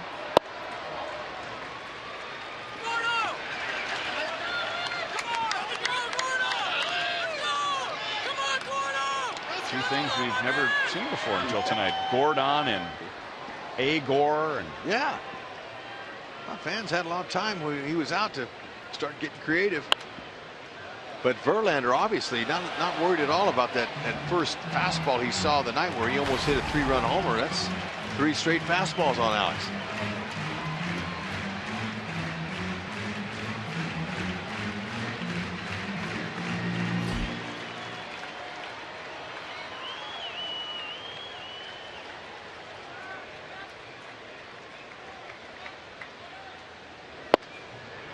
Another fastball at 93. Verlander ends up striking out the side. Kendrys Morales also homers. And it's 4-2 Detroit at the end of 4.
Starts. Now that's how good he's been. I mean, think about that. 3 years, 3 earned runs or more for the first time. So Monty, what have you seen over the last 3 starts? Well, it's a pretty common theme, really, with what we've seen from Cueto. A lot of balls in that middle part of the strike zone. Not necessarily in the middle part of the plate, but on the middle part. Might be inside, might be outside, but then the middle part. And I think that's really been the key to him. Now, not knowing him that well, haven't seen him pitch a lot. I know he pitches up in the strike zone with intent, a lot more than other guys do, but it just seems like so many balls have been in the middle. Outside to J.D. Martinez. He is singled and lost a hit on a nice sliding play by Dyson in center field.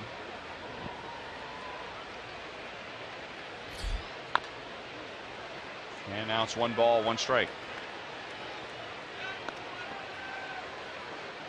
Tigers have 9 hits in the first 4 innings. They have scored in 3 of 4 innings.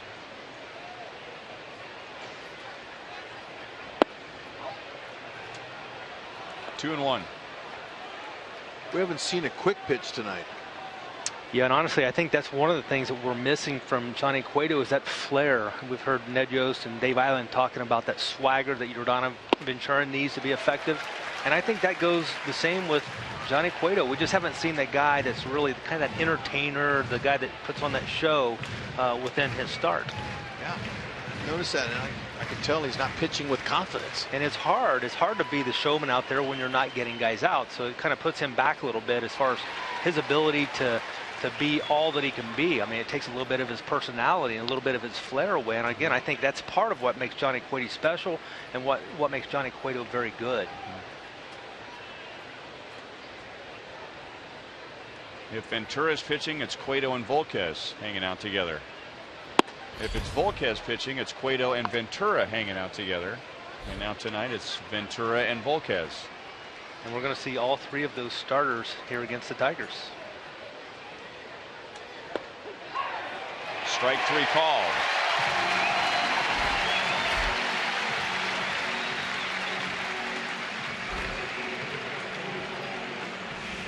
All right.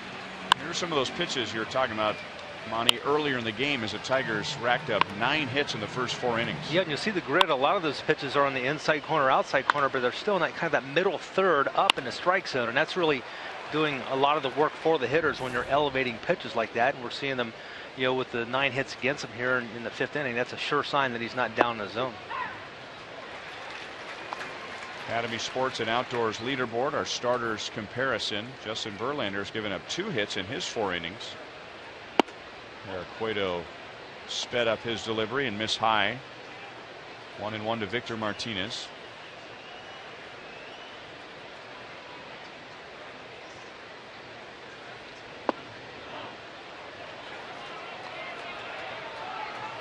I think Gary Cederstrom's doing a nice job tonight. He's not real liberal. He's not giving those corners. He's making those pitchers hit those corners. You know, Gary's been around a long time. He's been one of the most consistent umpires in the game. Yep. And this should be the 3rd time that Victor Martinez has flied to Dyson. 2 outs in the 5th.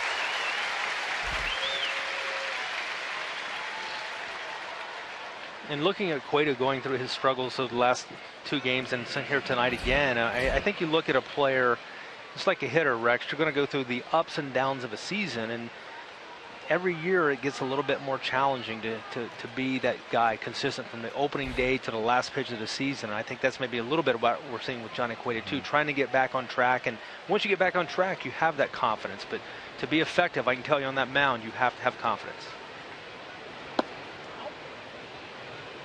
If Cincinnati happened to be contending right now and Johnny Cueto was pitching like this, they'd probably say, well, he's just had a couple of bad starts. But he comes here in a trade, and he's the guy that's going to get the Royals back to the World Series. That's his only goal as a Royal.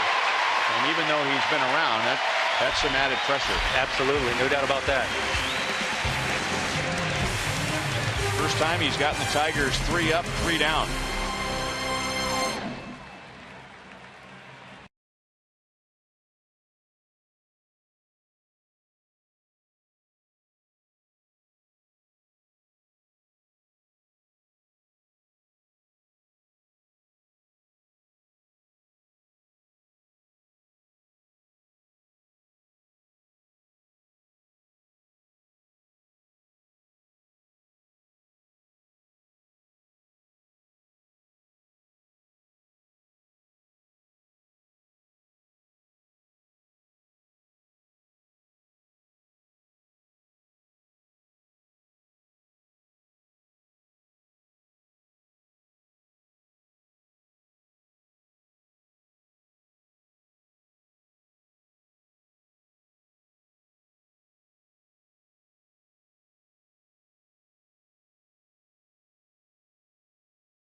The players to watch tonight, and of course Salvador Perez is going to be on that list based on what he's done against Justin Verlander in the past. So far 0 for 1. Go to DraftKings.com, enter the promo code BRoyal to play daily fantasy baseball for free. Salvador grounded into a double play that ended the bottom of the second inning. Off the end of the bat. Ghost started back, and Iglesias still almost got to it, going out from short. And Perez is on to begin the 5th inning. So difficult to be a center fielder, or any outfielder for that matter. And when you got a guy that's got some pop and he takes a big swing, you can't really tell unless you hear it. And with a big crowd, it's hard. You're going to start back, because that was his first. He took 2 steps back, and that's all it took. Iglesias, I'm surprised he didn't make that catch. He has the ability to do this. He took a swipe at it and just off the end of his glove. That kid's got tremendous hands, but Salvi is going good to get a base hit like that.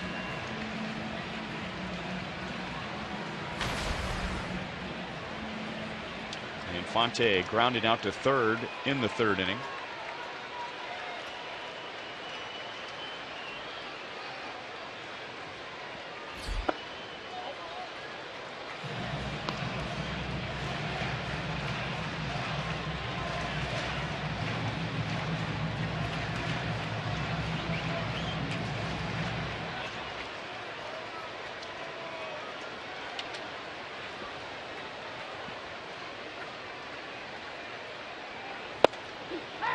One and one.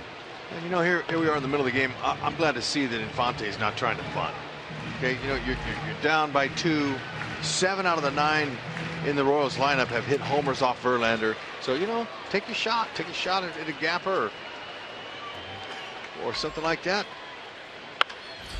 And this is a different Verlander than we saw, say, even 2 or 3 years ago, when he would come into this ballpark and just be one of those guys that you're going to really scuffle. The last couple of years, fortunately, the Royals have gotten his number, but it's interesting to watch him pitch tonight. He's really evolved. He's turned into a guy that understands the art of pitching much more because he has to. And looking at his recent results, you can tell that he's a guy that that's figured out, 1, he's healthier, and 2, he's figured out how to get guys out without that upper 90s fastball.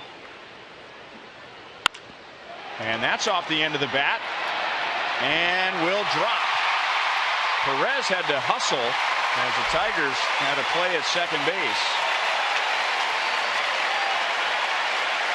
Well, what's the old saying? A bloop and a blast? How about a bloop and then another bloop and then a blast? That'll work. However you want to write it up, Rhino. I'll tell you, but Salvi, look at me, he's in a good position right there. He's got to be able to get back to the bag. Ghost has a good, strong throwing arm, so he had to go almost a little bit more than halfway, and then once it dropped, he got in there to keep this inning alive here with nobody out.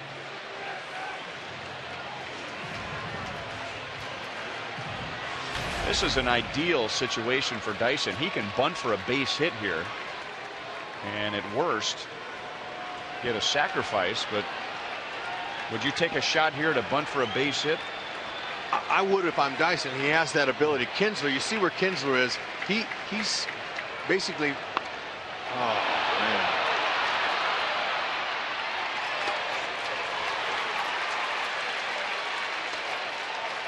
Well, that's exactly what you didn't want to do. In this situation, Salvi looked like he went hard into that bag. Hopefully he's all right. Twisted that ankle a little bit around there, but you're going to get high fastballs. You know that, so you've got to be either take it or stay on top of it. And he let the barrel of the head of the bat dip down low, and that's what happened. See, right now he's in good position, but on contact, the barrel was below the ball. You want to keep the barrel up so you can get it down, but you can see that slide by Salvi. That was painful just watching that. Boy, fortunate there. And as a pitcher, that's exactly what you're trying to do. Get a fastball up in the strike zone. Hopefully the guy's going to offer at it. And the result is exactly what you're looking for, a pop-up. Down and away to Escobar. There's a curveball from Verlander. Escobar is grounded to second and fouled out to third. Need to find a way to get this crowd into the game. Some frenzy hit here on Verlander would do the trick. Escobar wants to add to his .274 average with runners in scoring position. Outfield shallow. They're playing Escobar in.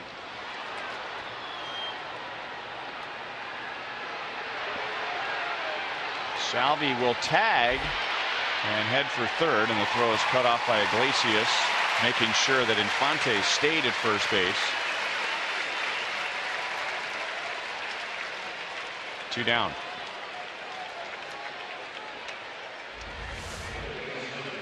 Dyson gets the bunt down. That's a sac fly. Anyway, Iglesias, you see him. He's so good with his glove. He's slick. Yeah, he was just standing there. He barely even moved his glove, kept his right hand up.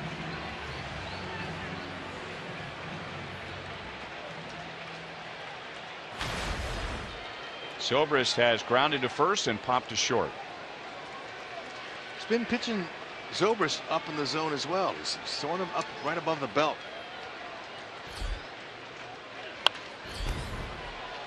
.96 miles an hour. Never thought there would be a day where I would be impressed when Justin Verlander threw 96 miles an hour. And that's usually how hard he's throwing when he walks in from the parking lot. And it really still seems like he has the ability to dial it up. He just can't dial it up to 99 to 100 like we saw maybe say 2 or 3 years ago. Zobrist with a rocket to right field, and Martinez makes the play. My goodness, did he hit that ball hard. 2 hits, 2 left. Tigers still lead 4-2.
Always busy. That is the nature of his business. But he said to me today that in all the years of doing this, he's never seen anything quite like this, and that would be dealing with the chicken pox on a team. Alex Rios and Kelvin Herrera are back at home, and they'll stay at home until they are not infectious anymore. The team believes that they have this thing controlled at this point. They have been very, very active and aggressive. As soon as this came out and they knew that Alex Rios had the chicken pox, they went through every single one of the players' backgrounds to make sure that they had never had it, to make sure that they had been vaccinated. But they're really trying to be proactive with this now. Keep an eye, guys, to make sure that no one develops anything, to make sure that they have this thing figured out at this point and that no one else is going to get it. And they believe that within the next, say, 2 to 3 days, they should be in the clear, that if anyone was going to get it, that it would show up pretty soon. But they're kind of keeping their eyes peeled, so to speak. This is not something that they've dealt with too often before. And then eventually, hopefully in the next couple of weeks, but don't know exactly for sure, they'll get Rios back in here and get Herrera back in here. Maybe even be able to get them in here in off times to work out. But at this point, those guys are back home, and they're hoping this is all that there is. So first for me. I mean, I think most people watching tonight, when they think of chicken pox, they think of little kids getting chicken pox, which runs its course in 7 to 10 days or so. But for an adult, I guess chicken pox is just brutal. Yep. A lot of ball players will have young ones running around at that age where there's a good chance they have it.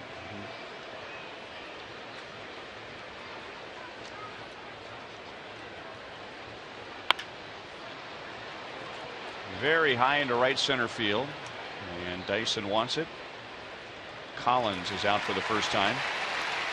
The concern was for some of the Latin American players who maybe were not vaccinated. We did learn, Ned Yost, before the game today, shared with us, Alcides Escobar was vaccinated about 2 weeks ago because he is in the process of becoming a naturalized citizen. And so he had to get all of his vaccinations up to date, and Esky is due to become a United States citizen sometime in November. Pretty good timing on the vaccination then. Yeah, it was. James McCann has had 2 productive groundouts. One of them drove in a run.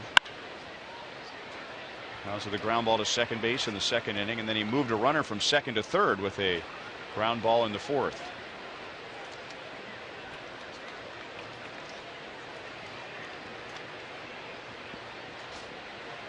I know Ned used a big word that's out of my vocabulary for immunization. Can't remember. Inoculate. Inoculate. Yeah. Yeah, he was using that in his press conference. I had to get my thesaurus out and see what the heck that was.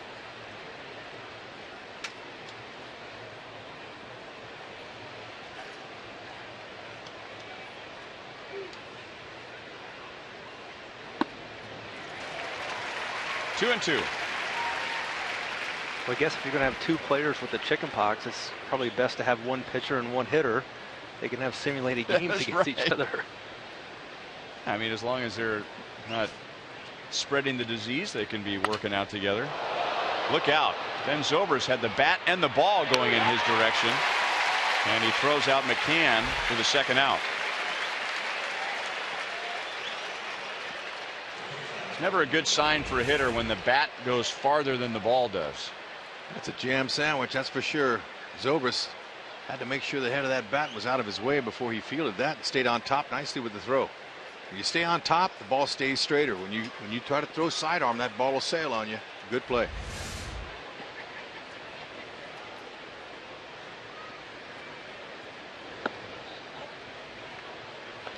Jose Iglesias has driven in a run, and he has scored a run. This will be the 98th pitch for Cueto.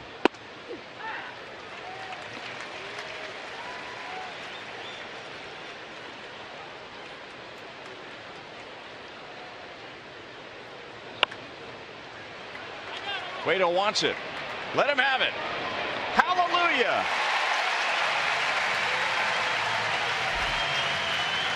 See, Monty, I know you guys can catch pop-ups.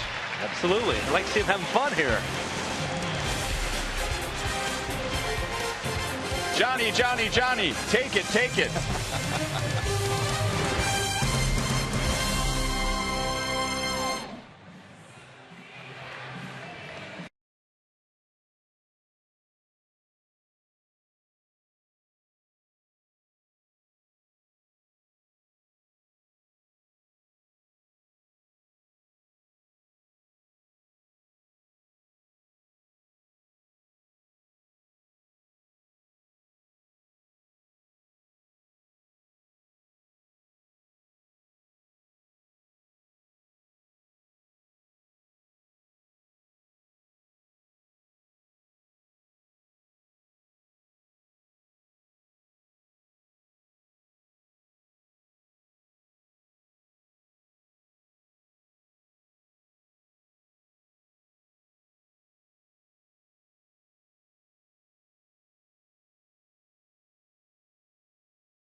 be it for Johnny Cueto. 6 innings, just under 100 pitches, and finishes by catching a pop-up. Our AT&T U-verse rewind. And earlier tonight, Royals honored their franchise 4, as voted by the fans, the 4 best players in Royals history. Janie Quisenberry Stone was here to represent Dan Quisenberry. Good to see Frank White back out of the ballpark.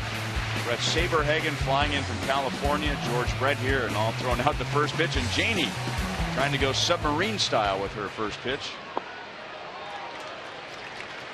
Like Quiz still has a pretty good sinker. So you guys just barely cross paths. The very beginning for you, the very end for him. Yeah, I was here in '88, which was Dan's last year here in Kansas City. I got to know Dan more as a person than I did as a teammate. Having a chance to spend a lot of rounds of golf with Quiz, and he would always come out to the ballpark, and after he had retired, and always seemed to be a guy that was willing to mentor and help out, and certainly as a young player you appreciate that. And you know, he established some enormous numbers and records, and as a player who's coming in after him in the same position, you know, it's like a target. It's like a goal that you can look and try to compare yourself in some form or fashion to. And you know, Quiz was just so great, and he was a fun guy to be around. And George was talking in the interview we did earlier about he was always about the team. If he saved a game, the team did it. If he gave up a game-winning hit or run, then it was his fault. He was a stand-up guy. Castellanos throws it in the dirt. Cabrera digs it out. One down in the 6th inning, our Sonic Slam inning, and our contestant is Terry Gash from Harrisonville. If the Royals hit a home run in this inning, Terry wins $400. If the Royals hit a grand slam out of the park, Terry wins $25 grand from Sonic and the Kansas City Royals. Dan Quisenberry was a published poet. Days Like These was the book of a collection of his poems. Sure was scary to face. And I faced him in 1988, Monty. Obviously, he was at the end of his career. And I was scared to death to face him. And I got so lucky. I just stuck my bat out in a little blooper over the third baseman's head, but it was a double. And I was on second base thinking, you know what? That's pretty cool. I got a hit off of Quisenberry, you know. I knew him all from his earlier days and the success he had, but it really made me feel good. But he was tough to keep that shoulder in off of. Well, the thing about Quiz, and he came up as a traditional style pitcher. He wasn't a submariner. Then later he learned to become a submariner, which helped make him become one of the most dominant. Didn't quite get enough of it. Hosmer flies out to deep center field, and there are 2 down in the 6th. Remember, you can follow Royals baseball with MLB.com at bat on your smartphone or tablet. Stay connected to the Royals live wherever you are with the MLB.com Game of the Day, in-game highlights, live look-ins, replay reviews, radio broadcasts, and more. It's the #1 app for live baseball. That's 3 Royals players who just missed home runs off of Verlander. And here's the one guy who did not miss. He homered in the 4th inning, singled in the 2nd, and now retired for the first time as Kinsler throws him out. And Verlander's given up 2 runs in 6 innings.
Brought to you by AT&T UVerse high-speed internet. The UVerse revolves around you. Call 1-800-PIC-ATT. By your Midwest Ford dealers. Visit your MidwestFordDealers.com. And by Academy Sports and Outdoors. Right stuff, low price every day.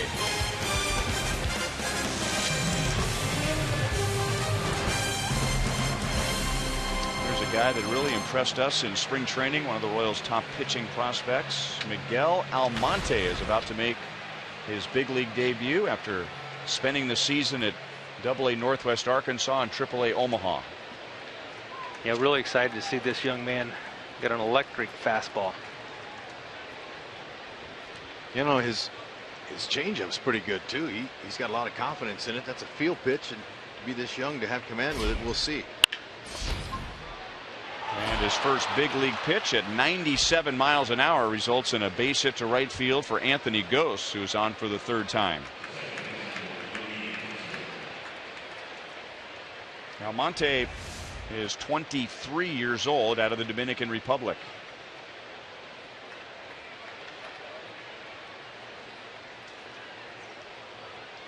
A lot of adrenaline flowing right here for young Miguel Almonte. Nice form too.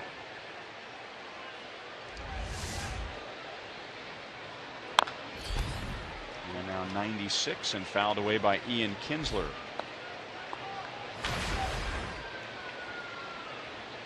Most young pitchers making their first major league appearance are going to have the adrenaline going like crazy. Hard to stay back, hard to stay within yourself. Oftentimes easy to overthrow, but so far his first couple of pitches, he looks like he's going to be in control.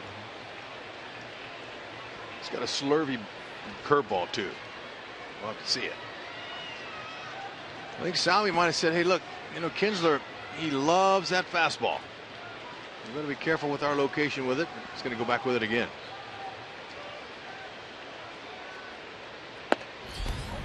'98.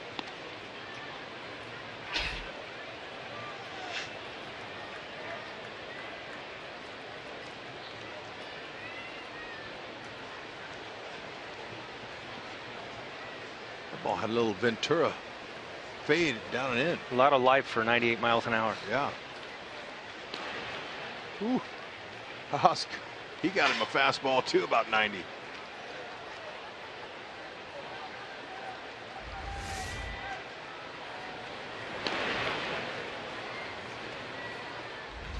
Stay on your toes over there. Yeah.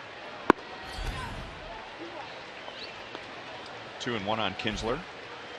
Royals last night had their Diamond of Dreams event. Yordan Ventura was there. Miguel Almonte was there, having just been called up, and Yordan Ventura, being a very good host, was walking around and introducing Miguel Almonte to everyone. A little bit inside. 3 balls and 1 strike.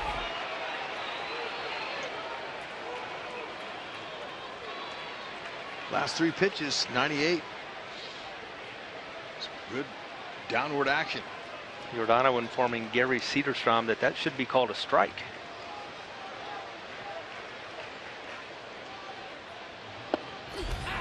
That one is a strike, and it's 3-2.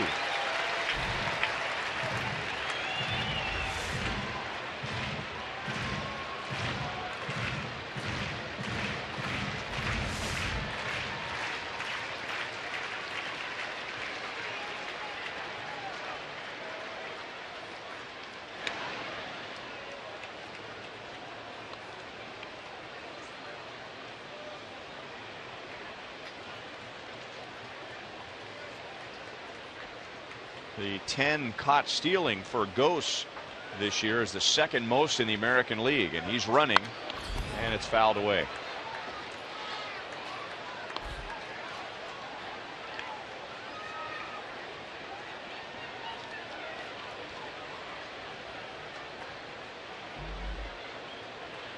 Omar Vizquel, the 11-time Gold Glove winner and first base coach of the Tigers, nodding at Gose, telling him he got a good jump.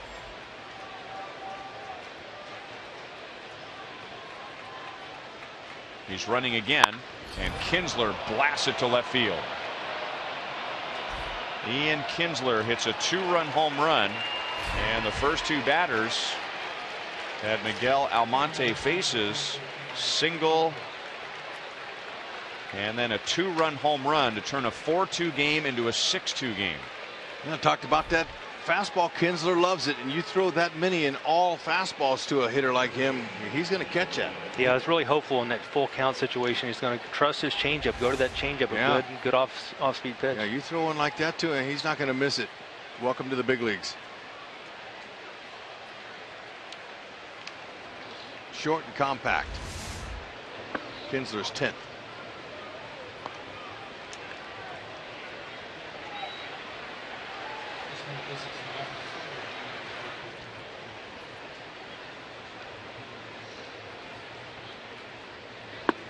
There's a good breaking ball. 1-1 to Miguel Cabrera.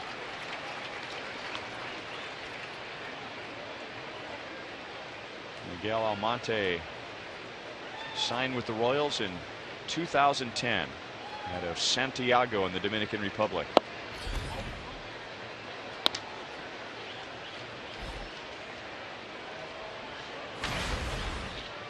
Two singles and a first inning RBI for Cabrera.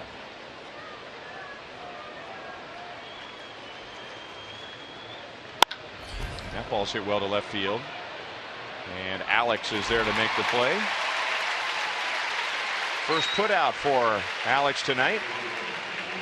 And that's 1 out in the top of the 7th. Only 2 homestands remaining. This 9-game homestand. And then the final homestand of the year. And the Royals will be facing 3 teams in the division. Tonight, tomorrow night, Thursday night with Detroit. Over the weekend, Chicago. And the next Monday, Tuesday, and Wednesday, Minnesota will be here. Including tonight, the Royals have 32 games to go. The Tigers are really getting good swings on his fastball. Yeah, and his fastball's got good life, but they are right on it. So I think that's a good sign. You may want to mix up that changeup in the breaking ball here.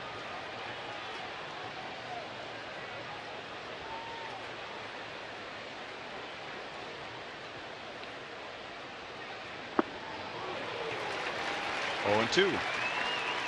I like the action on that pitch there. It's nice. It's going, really? Yeah, straight down. Yeah, really nice curveball.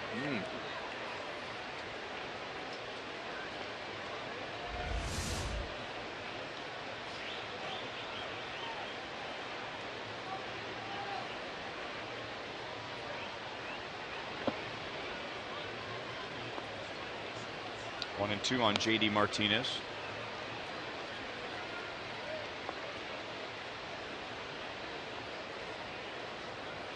It's not a situation where you'd expect to see a guy make his big league debut with the Royals down by 2 in the 7th inning, but Ned Yost has been waiting for reinforcements in the bullpen for a long time.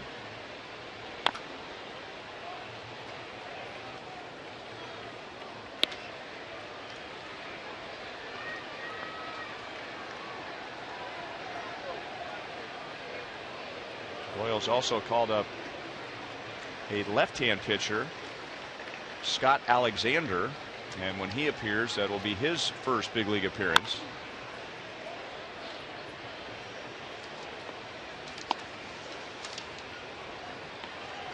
Looked like that was his changeup. Yeah, maybe featuring a righty on righty changeup, maybe a little unorthodox, but it's great when a young pitcher especially has the confidence to throw that changeup to the right-handers.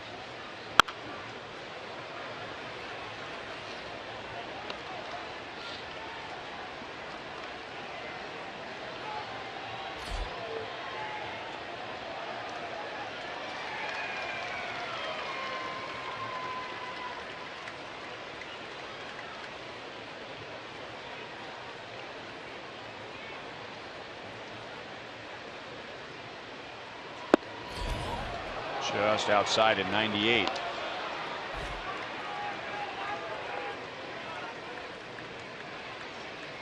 Well, that's a great spot there. That could have went either way.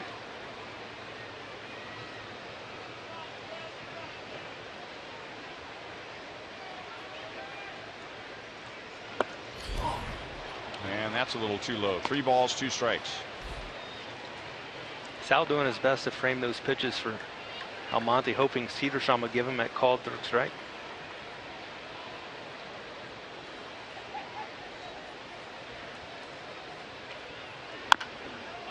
Fouled it off of his foot. Looked like a changeup at about 90 miles an hour.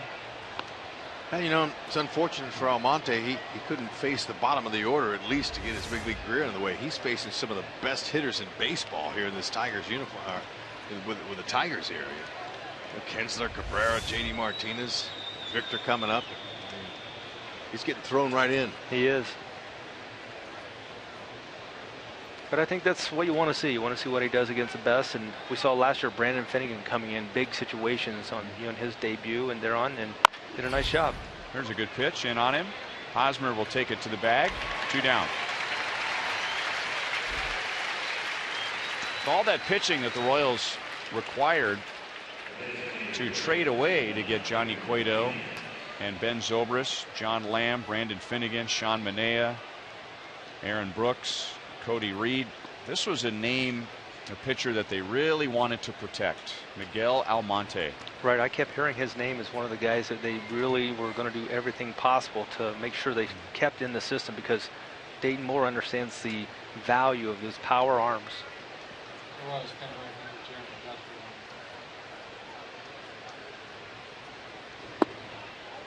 Now starting to mix in his other pitches. Victor Martinez has flied out to Gerard Dyson 3 times tonight, 0 for 3.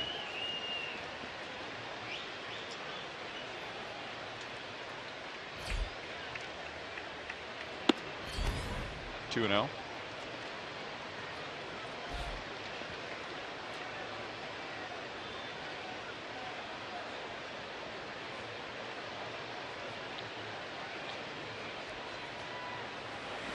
Guthrie begins to warm up in the Royals bullpen.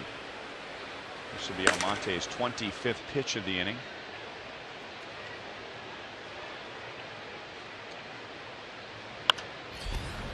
Had a play, 2 and 1.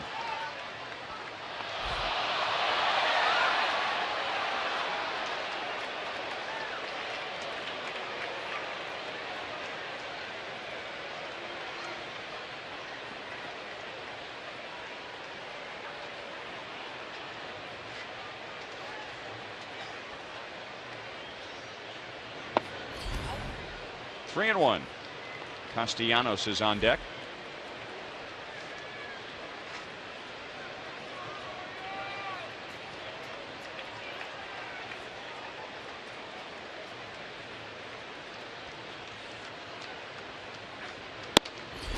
And now a walk. So single home run. Almonte got a couple of outs and now walks Martinez. And Dave Island's going to come out for a little chat. You can support the arts and come out to Kauffman Stadium Saturday for Arts Night.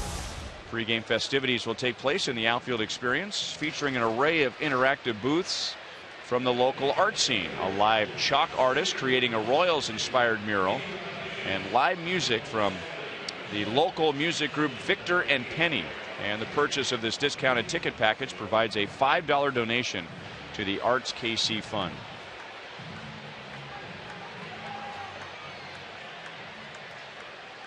I'm sure Dave Island's message to Almonte was just settle down a little bit, dial it back, let's get back on top. He's starting to get a little bit on the side of the ball, starting to push it, and you'll see a lot of that lateral movement, get him back on top, down that strike zone.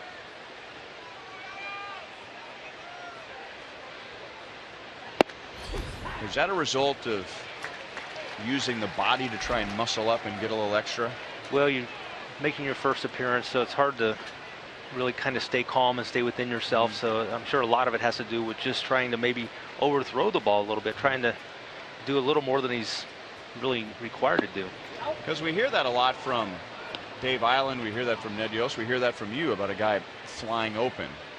Is that just trying to use the shoulders for a little extra? Yeah, you're wanting to execute that pitch with the maximum effort you possibly can, but there's a very fine line between overdoing. When you overdo it, that's when you fly open. That's when that throwing arm has to drop down to catch up with the body, and as a result, everything flattens out.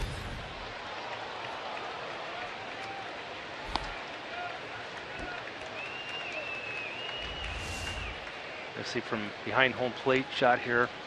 That left shoulder is important for him to stay close. And so you see that His Royals numbers very early, and that means he's dropping that arm slot down.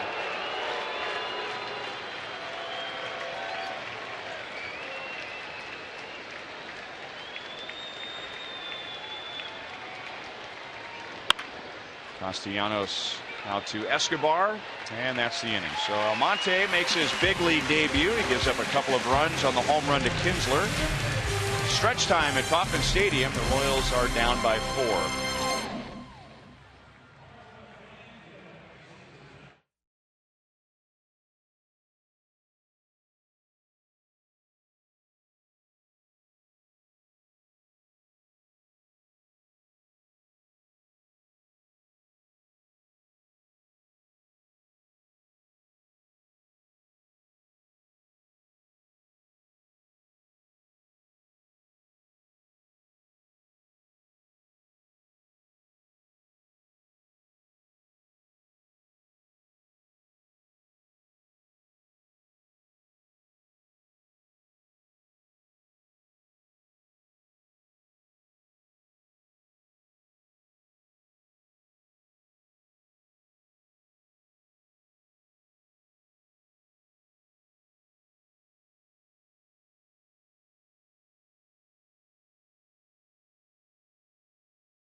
Hits. Here are the sprint cuts of the game.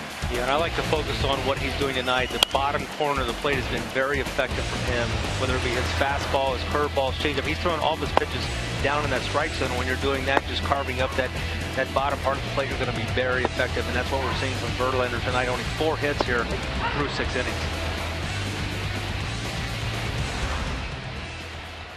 Alex Gordon leads off. Alex's first game back. And on his first swing in the 2nd inning, he drove in a run with a sacrifice fly, and then Verlander struck him out in the 4th.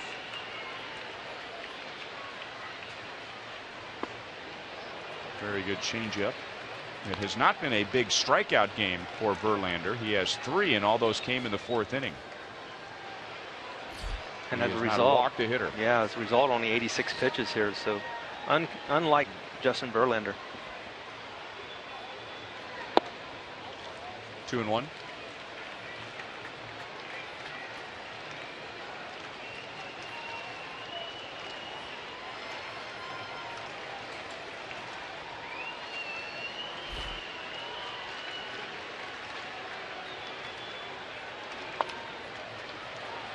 Two and 2 on Alex.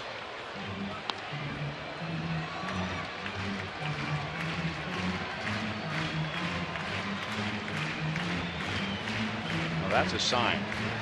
That's not just getting a marker out and writing a few words on there. That took some time.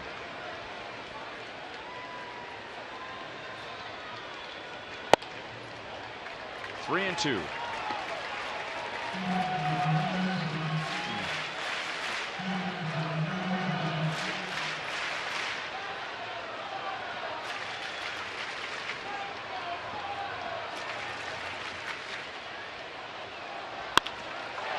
Hit well into right center field, and Alex has his first hit.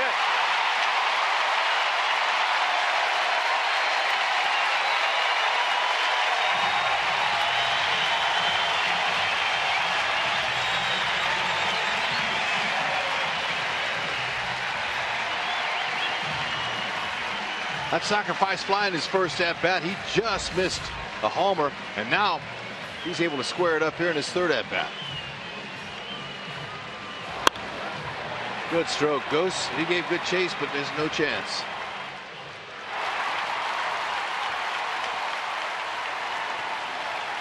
Very welcome sign to see Alex Gordon trotting into second on a double.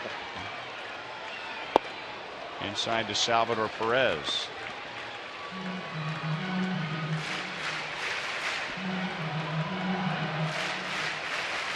Not sure about you guys, but when Alex got hurt, I was hopeful that he would be able to come back and play just 2 weeks prior to postseason, but he's going to have really almost 5 weeks. And that was a concern, if that was the case, that the minor league seasons would be over. Salvador Perez going to dump that into left field. Mike Jershely will hold Alex. Salvador, with the throw going to third, goes into second base.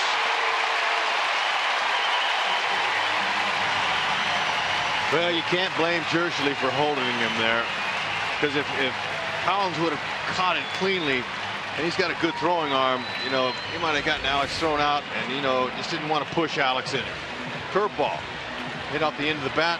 Haven't seen too many Verlander curves tonight, and that one was where he wanted it. It was down low, but Collins, he just clanked it. He thought there'd be a play. Then he tripped over himself.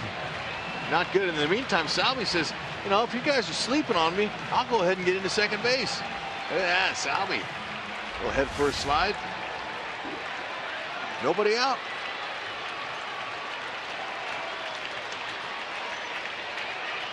Omar Infante with 2 in scoring position. And that fastball rides inside.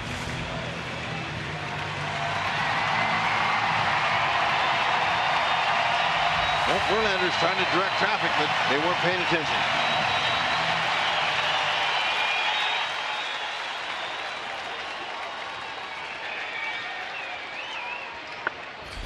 Two and on Infante.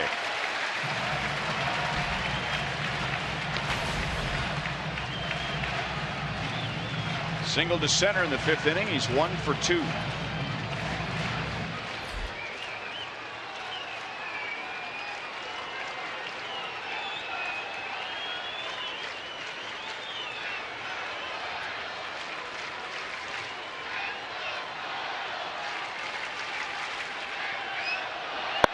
And now 3 balls, no strikes.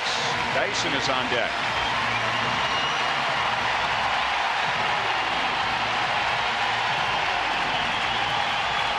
Royals with 35 come from behind wins. They never believe they're out of any game. What a depth here is to get into that Detroit Tigers bullpen. Hasn't been the best of bullpens.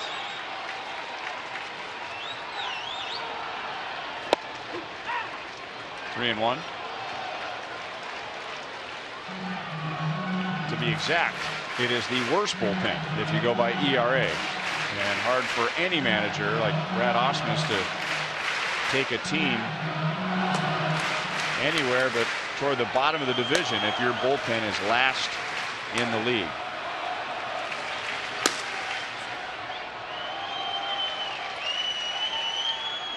Infante, that'll get a run home. Tigers at this point will gladly trade an out for a run. Alex scores his first, and it is 6-3.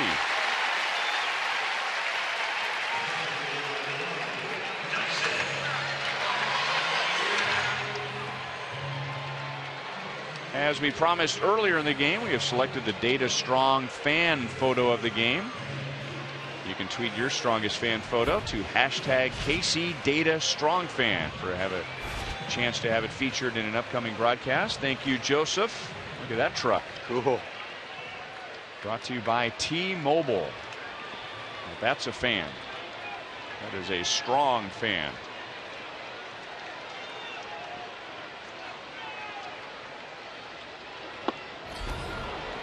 Dyson going for it all on the fastball at 95.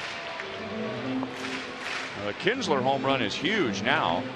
Otherwise, that's the tying run at third base with 1 out.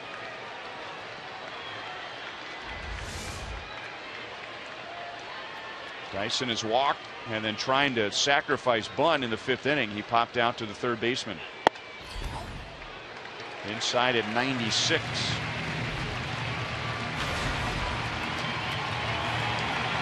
Now pitch number 100 coming up for Verlander.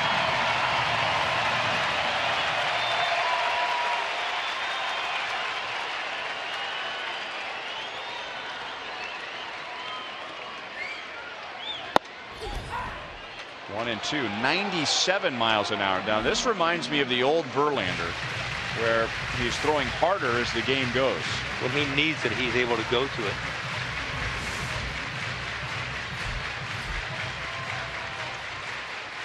He has not had a 20-pitch inning yet tonight.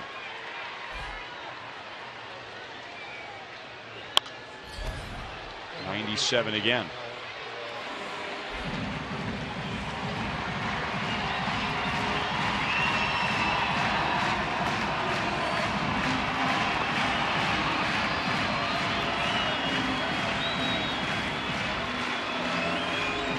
Two more hits for Salvador Perez against Justin Verlander.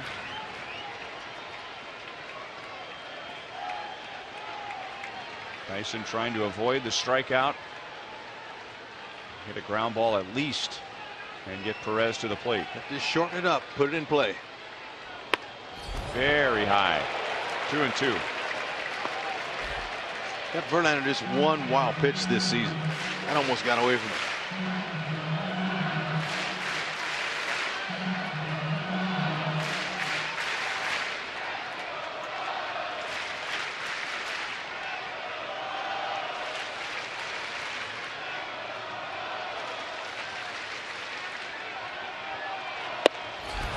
Up and out of the strike zone in '97. 2 down.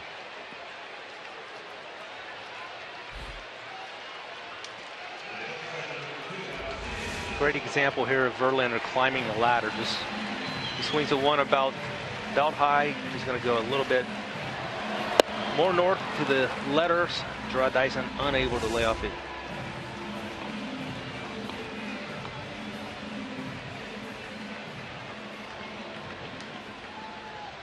And now Alcides Escobar 0 for 3 tonight, and now just 1 for his last 17.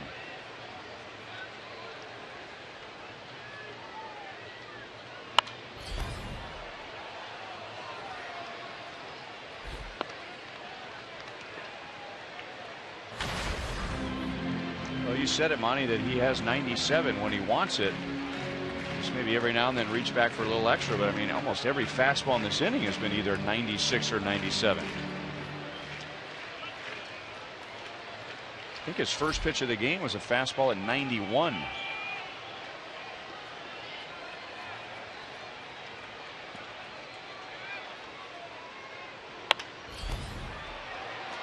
And it's 0-2 on Escobar.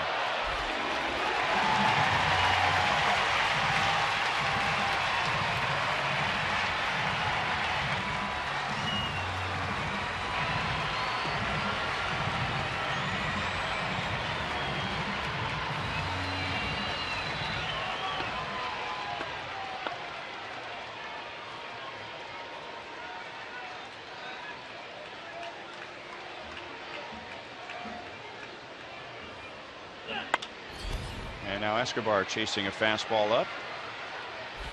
Verlander says, you know, I'm getting these guys to swing at my fastball up in the zone, and really, when you consider the type of hitters he's facing, they don't have that type of power that can hurt him. So he's staying right up there in that zone and saying, look, hit it as far as you can. Right, and that's what's been different this inning than previous innings. He was really down in the strike zone a lot more. He went up with intent a few times, but for the most part, he was in the low 90s on his fastball down in the strike zone.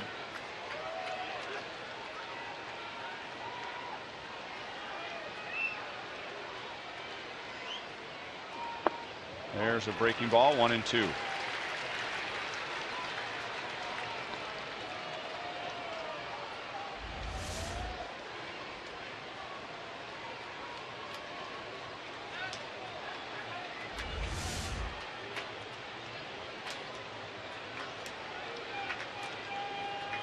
If Jim Leland were managing the Tigers, 107 pitches, he'd be sitting on the bench with his feet up. Brad Ausmus is on the steps with both a righty and a lefty working in the bullpen.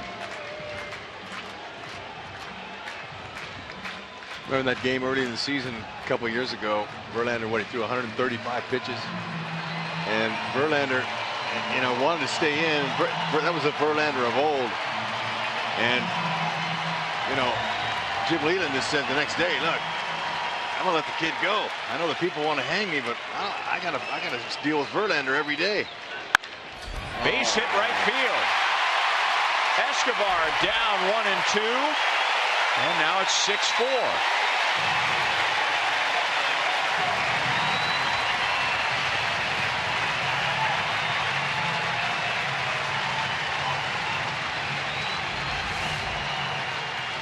Verlander knew he made a mistake. I mean, Escobar, he's another one of those hitters. His first 4 or 5 swings were to right field. They were on fastballs, and that one was just down and right where Escobar wanted.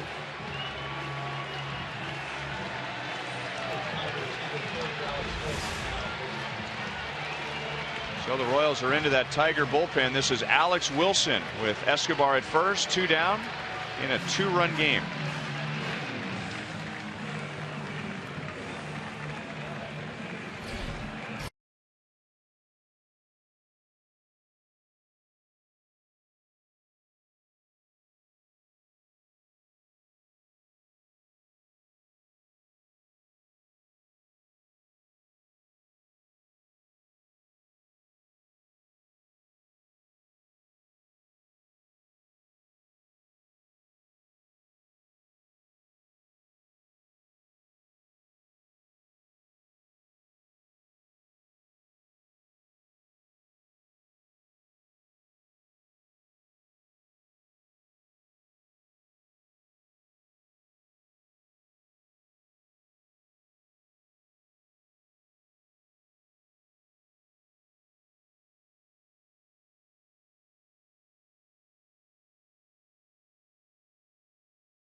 '17 at bats, and he comes up big with a 2-out RBI single. The Royals have a 2-run 7th. They have knocked Justin Verlander out, and now they're into that vulnerable Tiger bullpen, and it's Alex Wilson.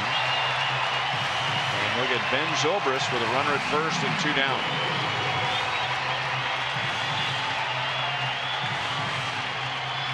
He's got a good ERA, 2.18. It's not really a strikeout pitcher. 88 to 93, 2-seam sinking fastball, slider, changeup.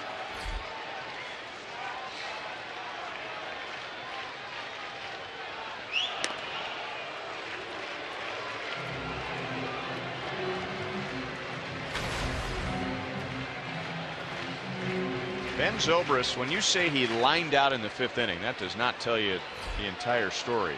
He hit a missile to right field in the 5th inning with 2 on 2 out, and JD Martinez made a good play running in and making the play right off of his shoe top. Probably the hardest hit ball of the game.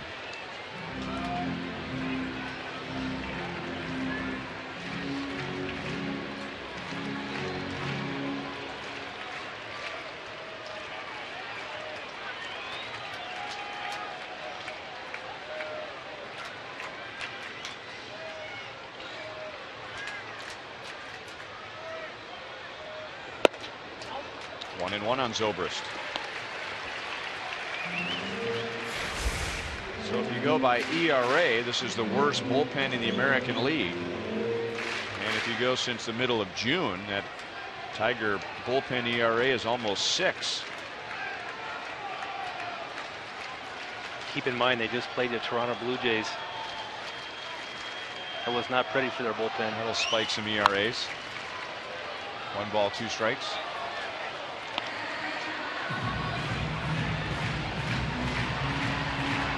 Torrey Hunter has had the best line in describing the Blue Jays, especially when they hit it home.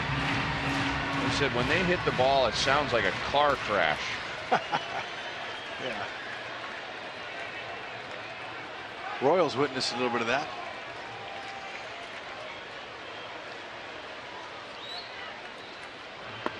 Did he go? He did. I think that frustration from Zobrist was at himself.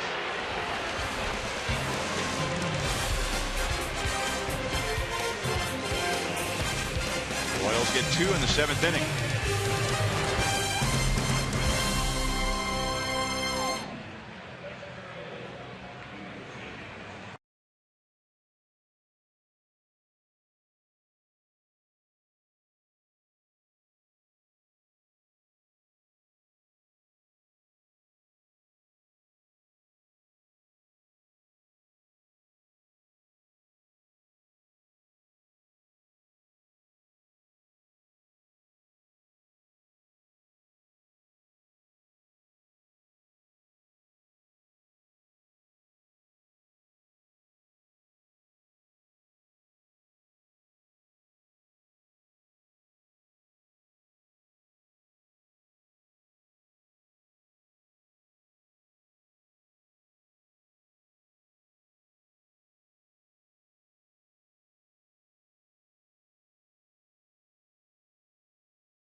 And we see Toronto winning on a walk-off home run from Ryan Goins. Things are going well for them indeed. New York 3-1 over Boston. Seattle 5-3. Chicago right now 1 better than Minnesota in the 7th. Their Mazda game break, one of the best hitters in baseball, Paul Goldschmidt up, 2 on, no out, and that will be the 6-4-3 triple play. Don't see that one too often. Coming up after the game on Boulevard Royals Live, we'll have Monty further break down Johnny Cueto's night and the return of Alex Gordon. That and much more, including reaction from Ned Yost and the clubhouse after the game. Guys, wanted to talk a little bit about playoff rosters. I think this time of year, and especially with the lack of experience only last year, playoff rosters can get a little confusing. It begins with the 40-man roster. The Royals were at 38 prior to yesterday. They added Almonte, they added Scott Alexander, and then the trade for Johnny Gomes put him to 41. They put Jason Vargas on the 60-day DL. That's where you have 40. Anyone that was on the 40-man as of 11 o'clock Central last night is playoff eligible. Almonte and Alexander came after that deadline. Here's the thing. You can swap them out for any players that are injured on the DL come playoff time that have at least served the minimum of that DL. So in the case of the Royals, they've got 3 guys on the 60-day right now. Brian Flynn is one of them, Jason Vargas and Tim Collins. All of them will have been on for at least 60 days at that point, so they can trade those 3 guys out for anyone else, whether it be Almonte and Alexander or anyone in the minors. So there still is room for 3 more spots on the playoff roster. Thank you, Joel. Left field corner, Alex Gordon.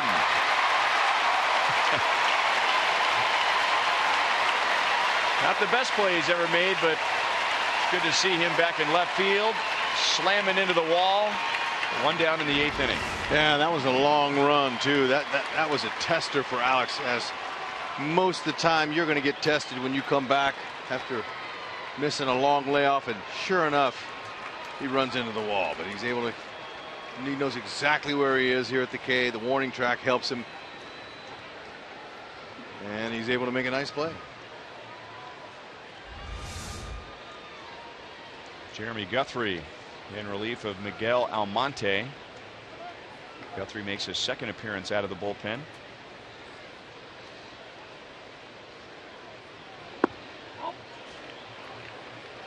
Ryan McCann taking ball 1 after showing bunt. Almonte making his big league debut, gave up a 2-run home run to Ian Kinsler, which is huge now. Otherwise, the Royals' 2-run 7th would have tied the game. 1-1.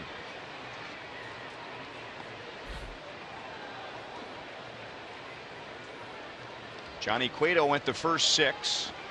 He gave up 4 runs, 9 hits, and then the 2 allowed by Almonte in the 7th.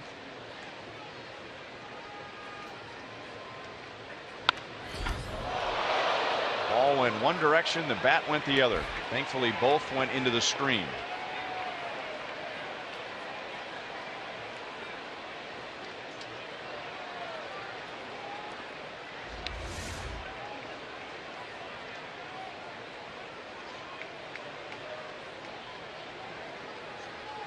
Had some height on it at bat.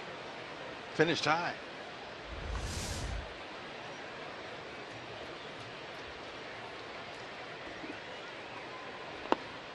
Two and two.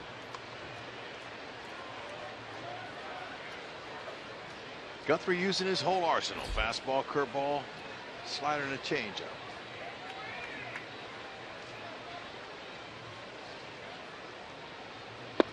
Good breaking ball, strikes him out. 2 down.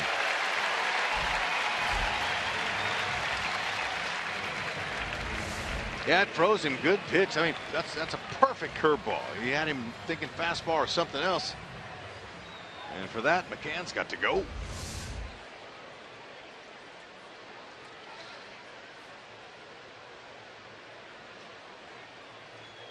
Two down to Jose Iglesias. He drove in a run in the 2nd inning. Scored a run in the 4th.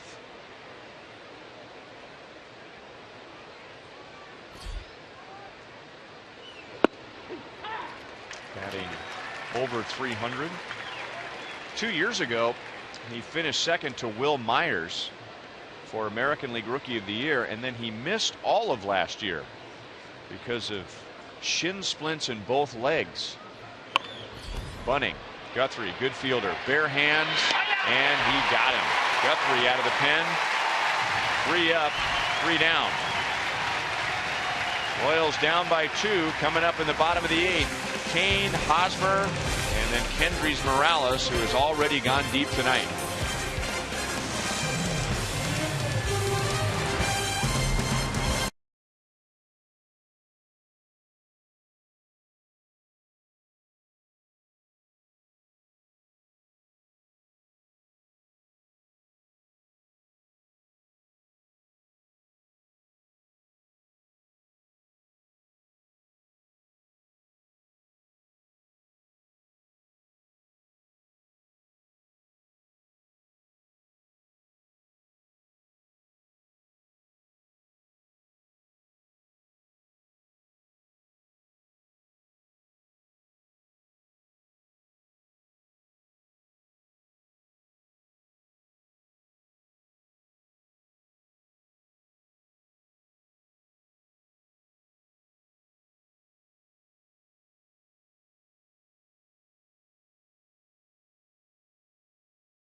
Time brought to you by Miller Lite. Great to see Alex back. Number 4. The fans, they couldn't wait. I've been reading all about him in Omaha, tearing it up in 8 games. And, you know, he just missed a 3-run homer on that swing, but he got a sac fly. But he's not done. He says, you know what? I got to hit that gap, hit a little double, make a nice play, crash into the wall. All is well. Alex Wilson stays on for the bottom of the 8th. You got a strikeout of Zobrist to end the 7th, and now he'll get Kane, Hosmer, and Morales.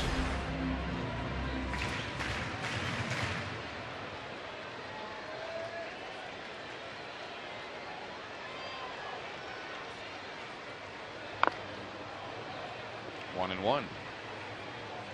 Tried a little two-seamer right on his hands. Romine takes over at third base for Castellanos. That has a little bit more range.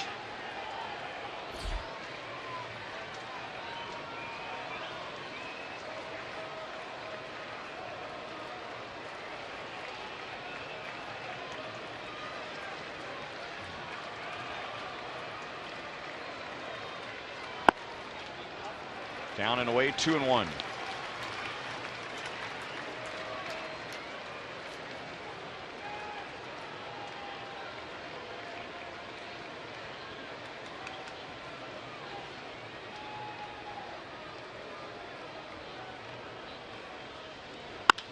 Kane, base hit left field. Good start to the 8th inning. That's his first hit.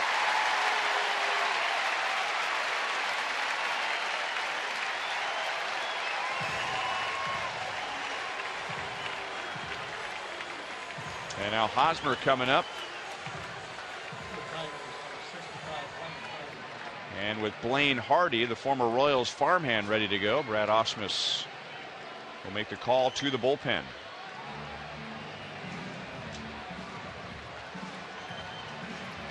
Royals down by 2. They have the leadoff man on in the bottom of the 8th inning.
It's the Forever Royal Fan Express, and the next stop is Wichita on September 5th.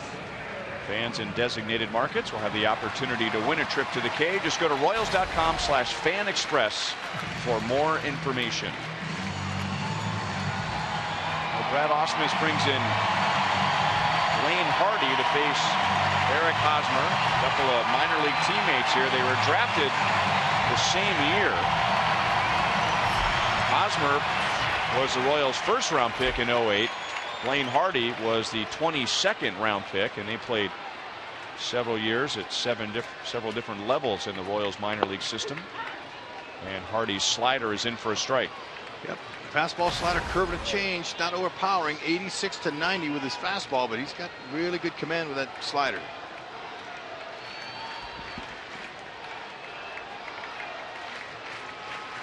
Haas 0 for 2 in his career off Hardy.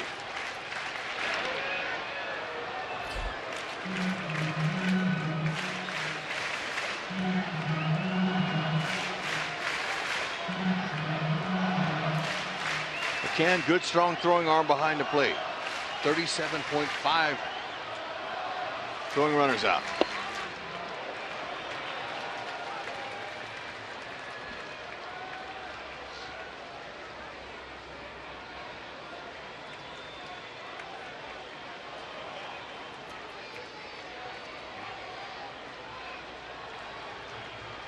snap throw a little closer.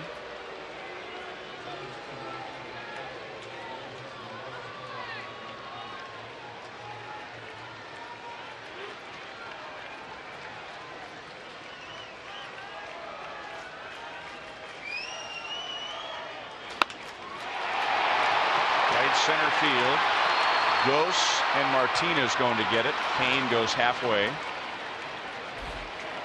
One down in the 8th inning.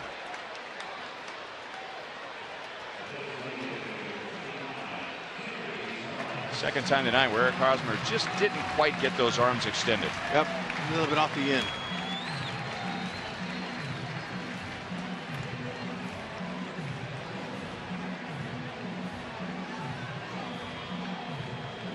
Andres Morales has a 2-hit game. He belted his 16th home run of the year in the 4th inning off of Verlander to right center. Now over to the right side against Blaine Hardy. Timeout was granted by Gary Cederstrom. Here's that home run back in the 4th inning. Yeah, it's a slider that didn't slide much. Just stayed out over the middle. He's able to barrel it. Beautiful swing, easy.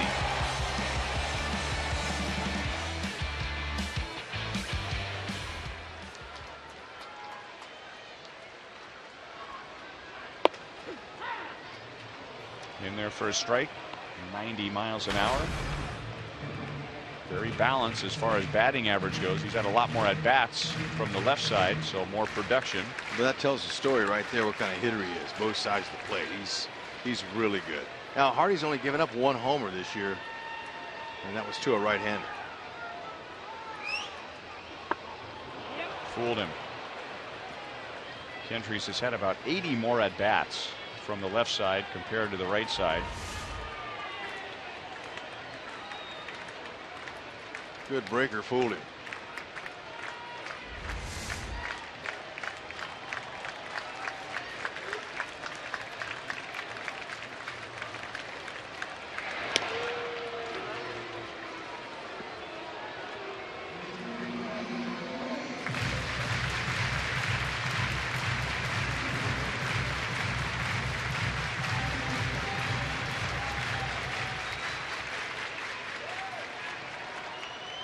Morales 1 for 4 with a double. Ooh, man. 2 down. And that curveball came out of the scoreboard. Oh my, that froze him. The hitter sees that ball up there like that. He's not sure what kind of break it's going to have, but yeah, nice little downward action. Perfect pitch.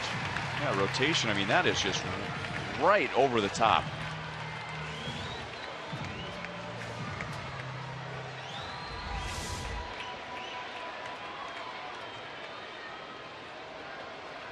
Alex 0 for 4 in his career off of Hardy. More of a slider in for a strike. Alex hit a sac fly with his first swing since coming back in the 2nd inning. And then doubled leading off the 7th and scored a run.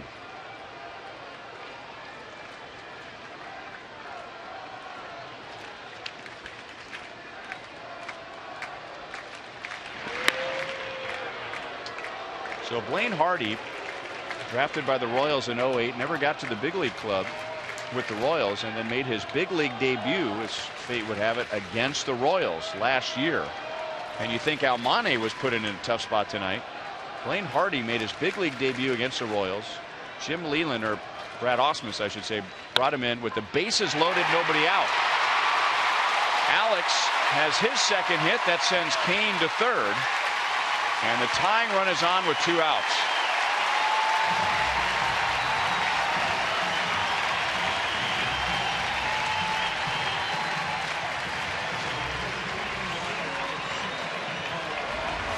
Well, you wonder if Ausmus is going to leave him in for Salvi. There's a slider that was right over the middle of the plate. Nice job by Alex just turning on it. Cabrera had no chance.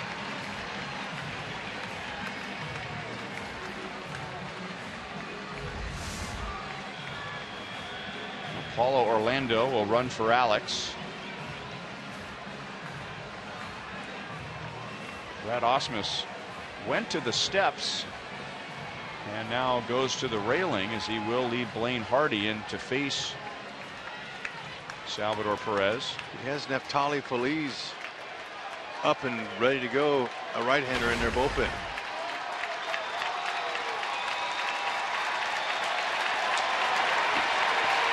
Salvi 0 for 2 in his career off of Hardy.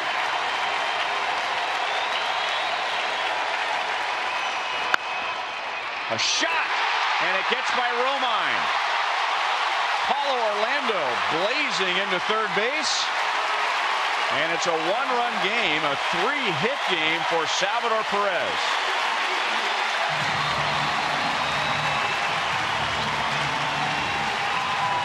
Yeah, that was a hard smash. First pitch curveball. He tried to keep it down, and that was smart because if he hangs it, Salvi could have hit a 3-run homer.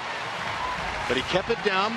Salvi was tracking it. He tracked it well, and he just dropped the head on that bat. That was a hard smash, a tough play for Romine, the third baseman.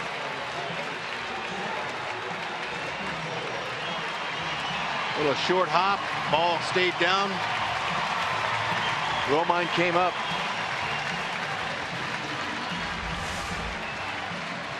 So Neftali Feliz comes on to pitch to Omar Infante with the tying run at third base.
Terrence Gore becomes the second pinch runner in the inning. He'll run for Salvador Perez. The Royals now have 3 catchers, so Ned Yost can do this.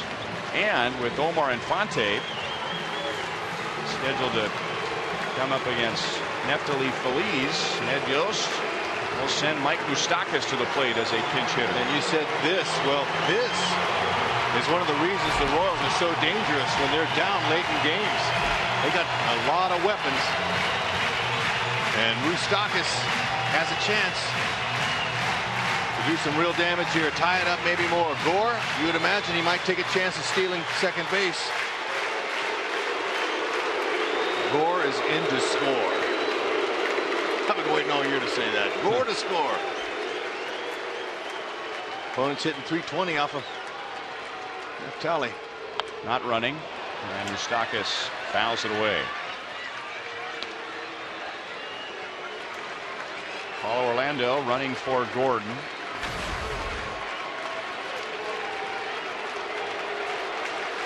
Nice to have some extra weapons and extra bodies. There's no doubt about it.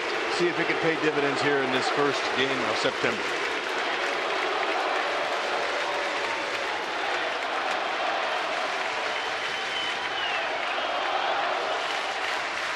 Gore started, stopped, and the ball is hit out to Kinsler to end the inning.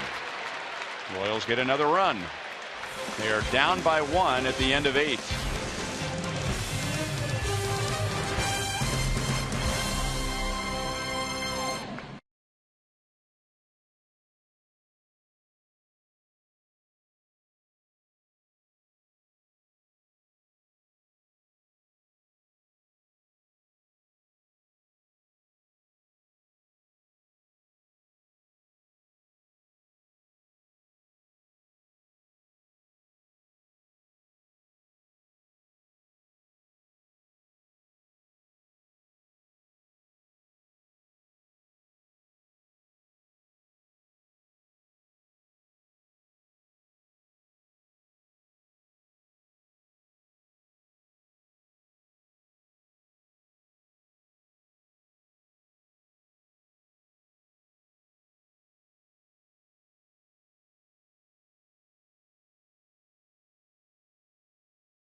Be reproduced or retransmitted in any form, and the accounts and descriptions of this game may not be disseminated without the express written consent of the Kansas City Royals Baseball Corporation.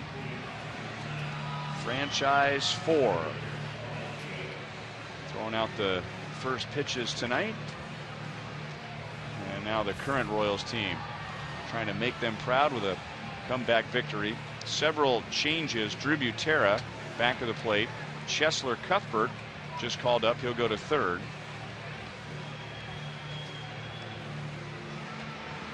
Paulo Orlando, who ran for Gordon, goes into left field. Ball 1 to Anthony Gose, and Ben Zobrist, who was at third base, is now at second base.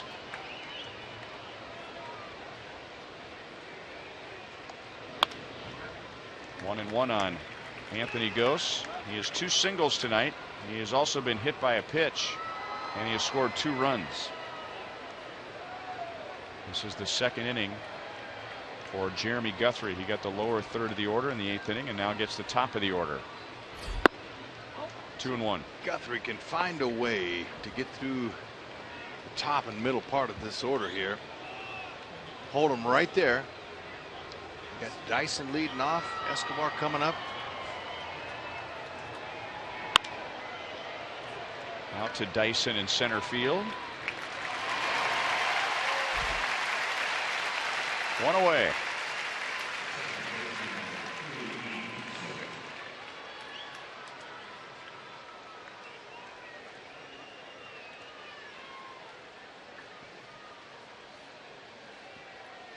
And now Ian Kinsler, he has the big hit in the game, a 2-run home run against Miguel Almonte, who made his big league debut in the 7th inning. At that point, the Royals were down 4-2. The home run gave the Tigers a 6-2 lead, and the Royals have come back to score 3.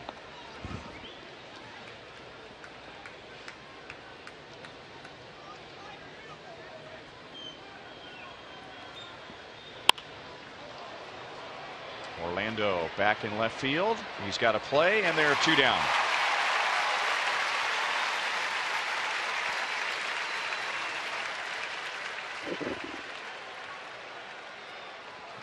So Guthrie's retired all 5 he has faced, and now he gets Miguel Cabrera. 2-hit game. He had singles in the 1st and 3rd innings, and he's driven in a run. And looks into the Royals dugout, as he often does.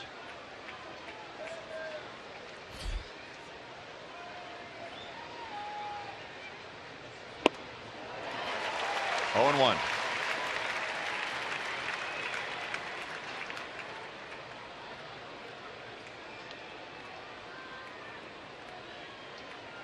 Cabrera's hit .333, 57 at bats. Off of Guthrie, 4 homers. Keep it down, keep it in the yard. Give your team a chance.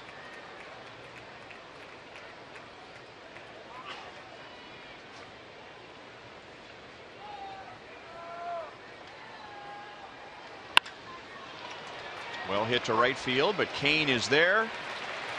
And Jeremy Guthrie out of the bullpen has 2 perfect innings.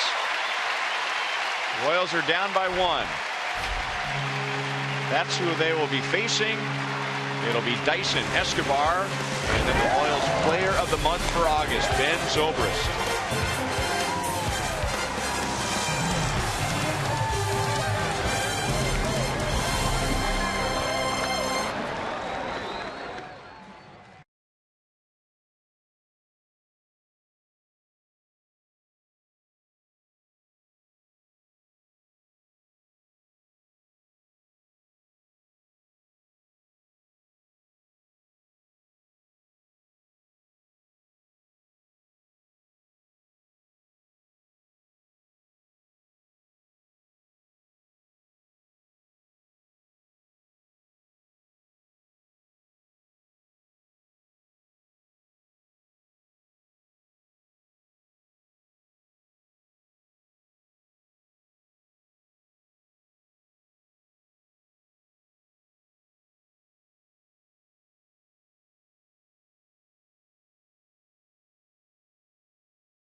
And Zobrist coming up against Bruce Rondon.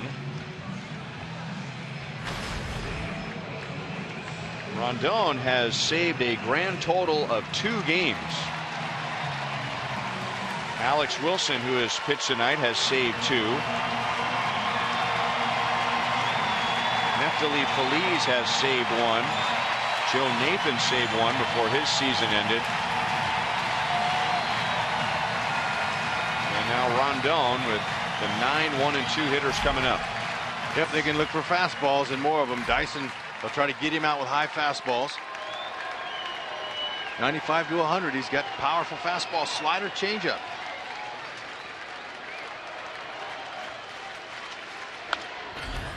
Dyson going after a first pitch fastball at 99, up and in. 0 for 2 with a walk.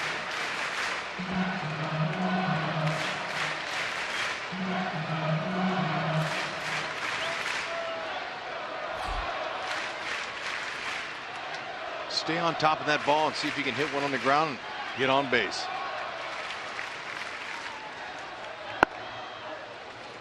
One ball, 1 strike.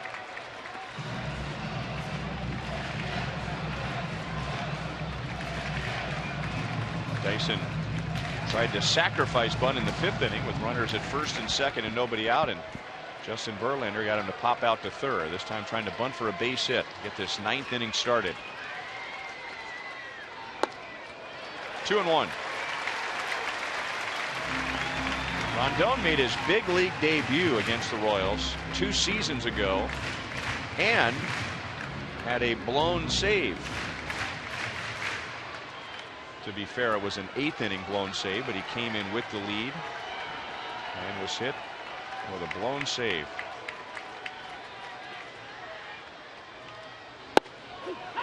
At the knees. 2-2.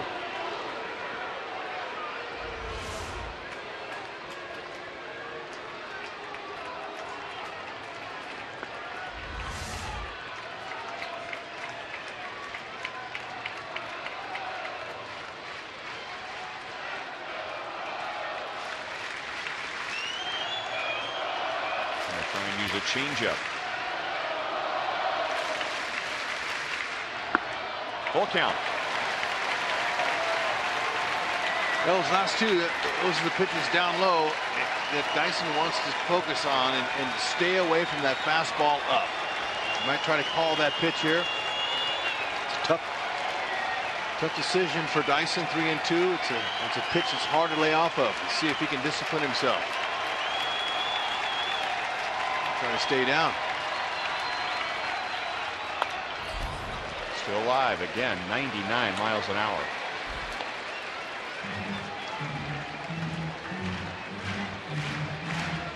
Bruce Rondon is from Valencia, Venezuela. That's the same hometown as Salvador Perez. And they played Little League together, but Sal is out of the game, so no chance that they're going to match up tonight. Terrence Gore ran for Sal after he drove in a run last inning. Outfield shallow. Dyson gets anything in the gap. That's 3 bags.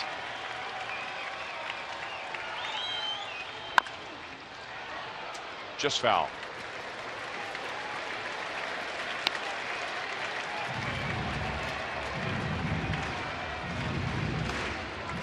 So Dyson's telling himself, all right, he came back with a breaking ball there. Got to protect against that fastball. You got to be looking for that pitch and then adjust. You go to the slap and run game if you can on the breaking ball. Anything close.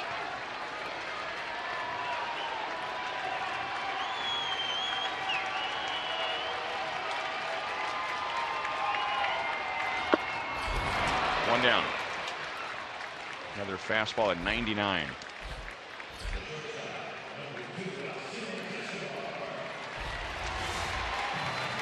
He hit this spot right there for sure. McCann sitting there. No movement at all. Right where he wanted it. Tough pitch to hit there. Best you can do really is to foul that pitch off. Good try.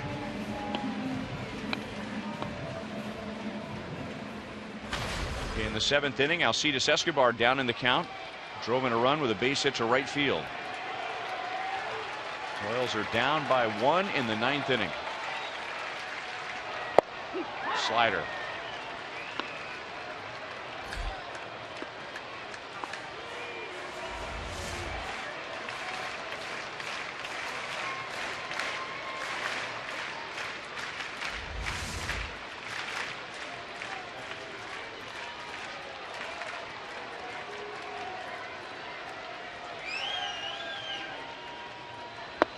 Back with the same pitch. That one down and out of the strike zone. 0-2. Secondary pitches look really good.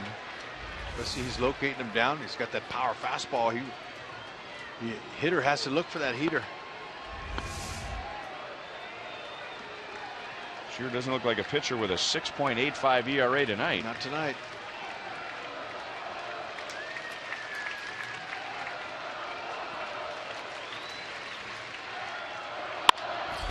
Chopped out to short. Iglesias gets a big hop. 2 down in the 9th inning.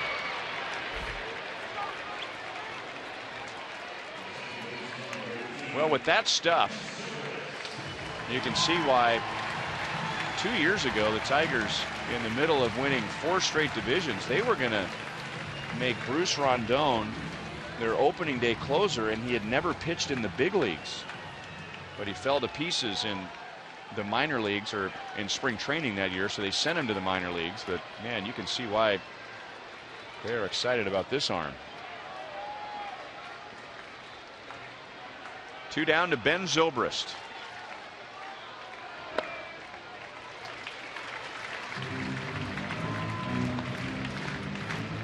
For 4. One of those outs was a line out to right field in the 5th inning with 2 on, 2 out, and J.D. Martinez made one of the best defensive plays of the night.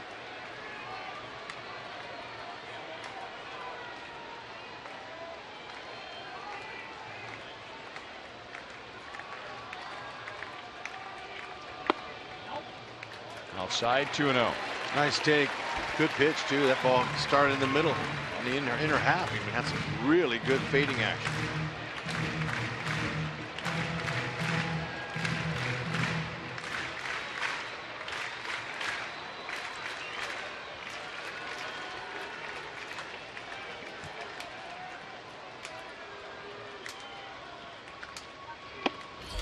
Three balls, no strikes.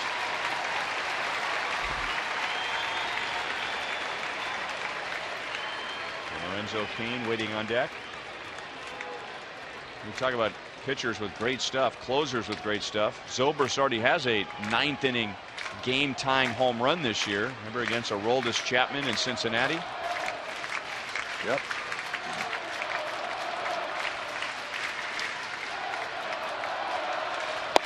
And he's on. Tying run on. Winning run coming to the plate.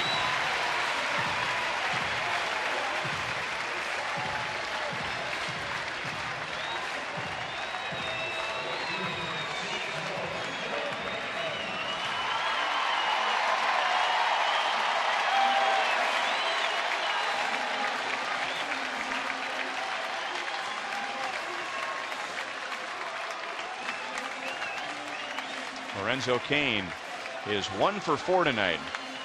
Those fans out there in right field would love a souvenir.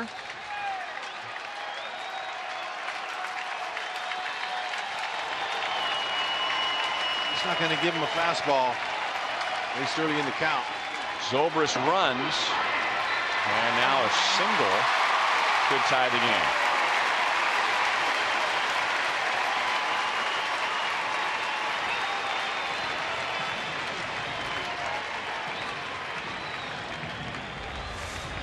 That's just Zobrist's 2nd steal of the year.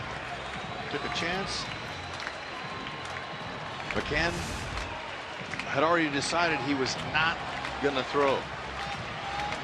Almost like Rondon didn't know somebody was there. I mean, that's about as slow as you can be to the plate. I'd like to see Zobrist taking that chance. I was just getting ready to say I wouldn't expect to see him steal, but he did.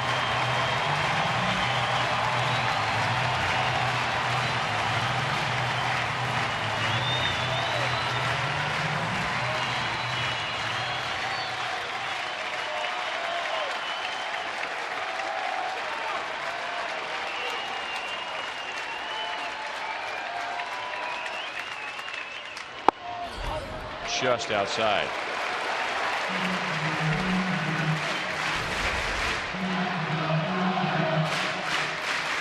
Royals are down 3-0 at the end of an inning and a half.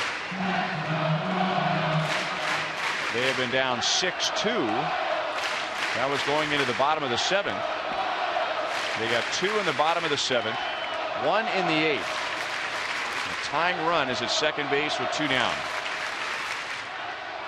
And Kane grounds it to third. Romine scoops, throws, and the Tigers hang on to take game 1 of the series. So Rondon works around a 2-out walk and stolen base. And the Tigers have even the season series with the Royals at 7 games apiece.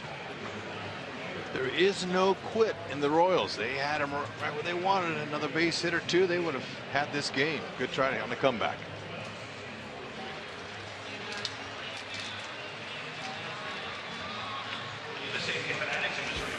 So the final score is 6-5, and we'll be right back.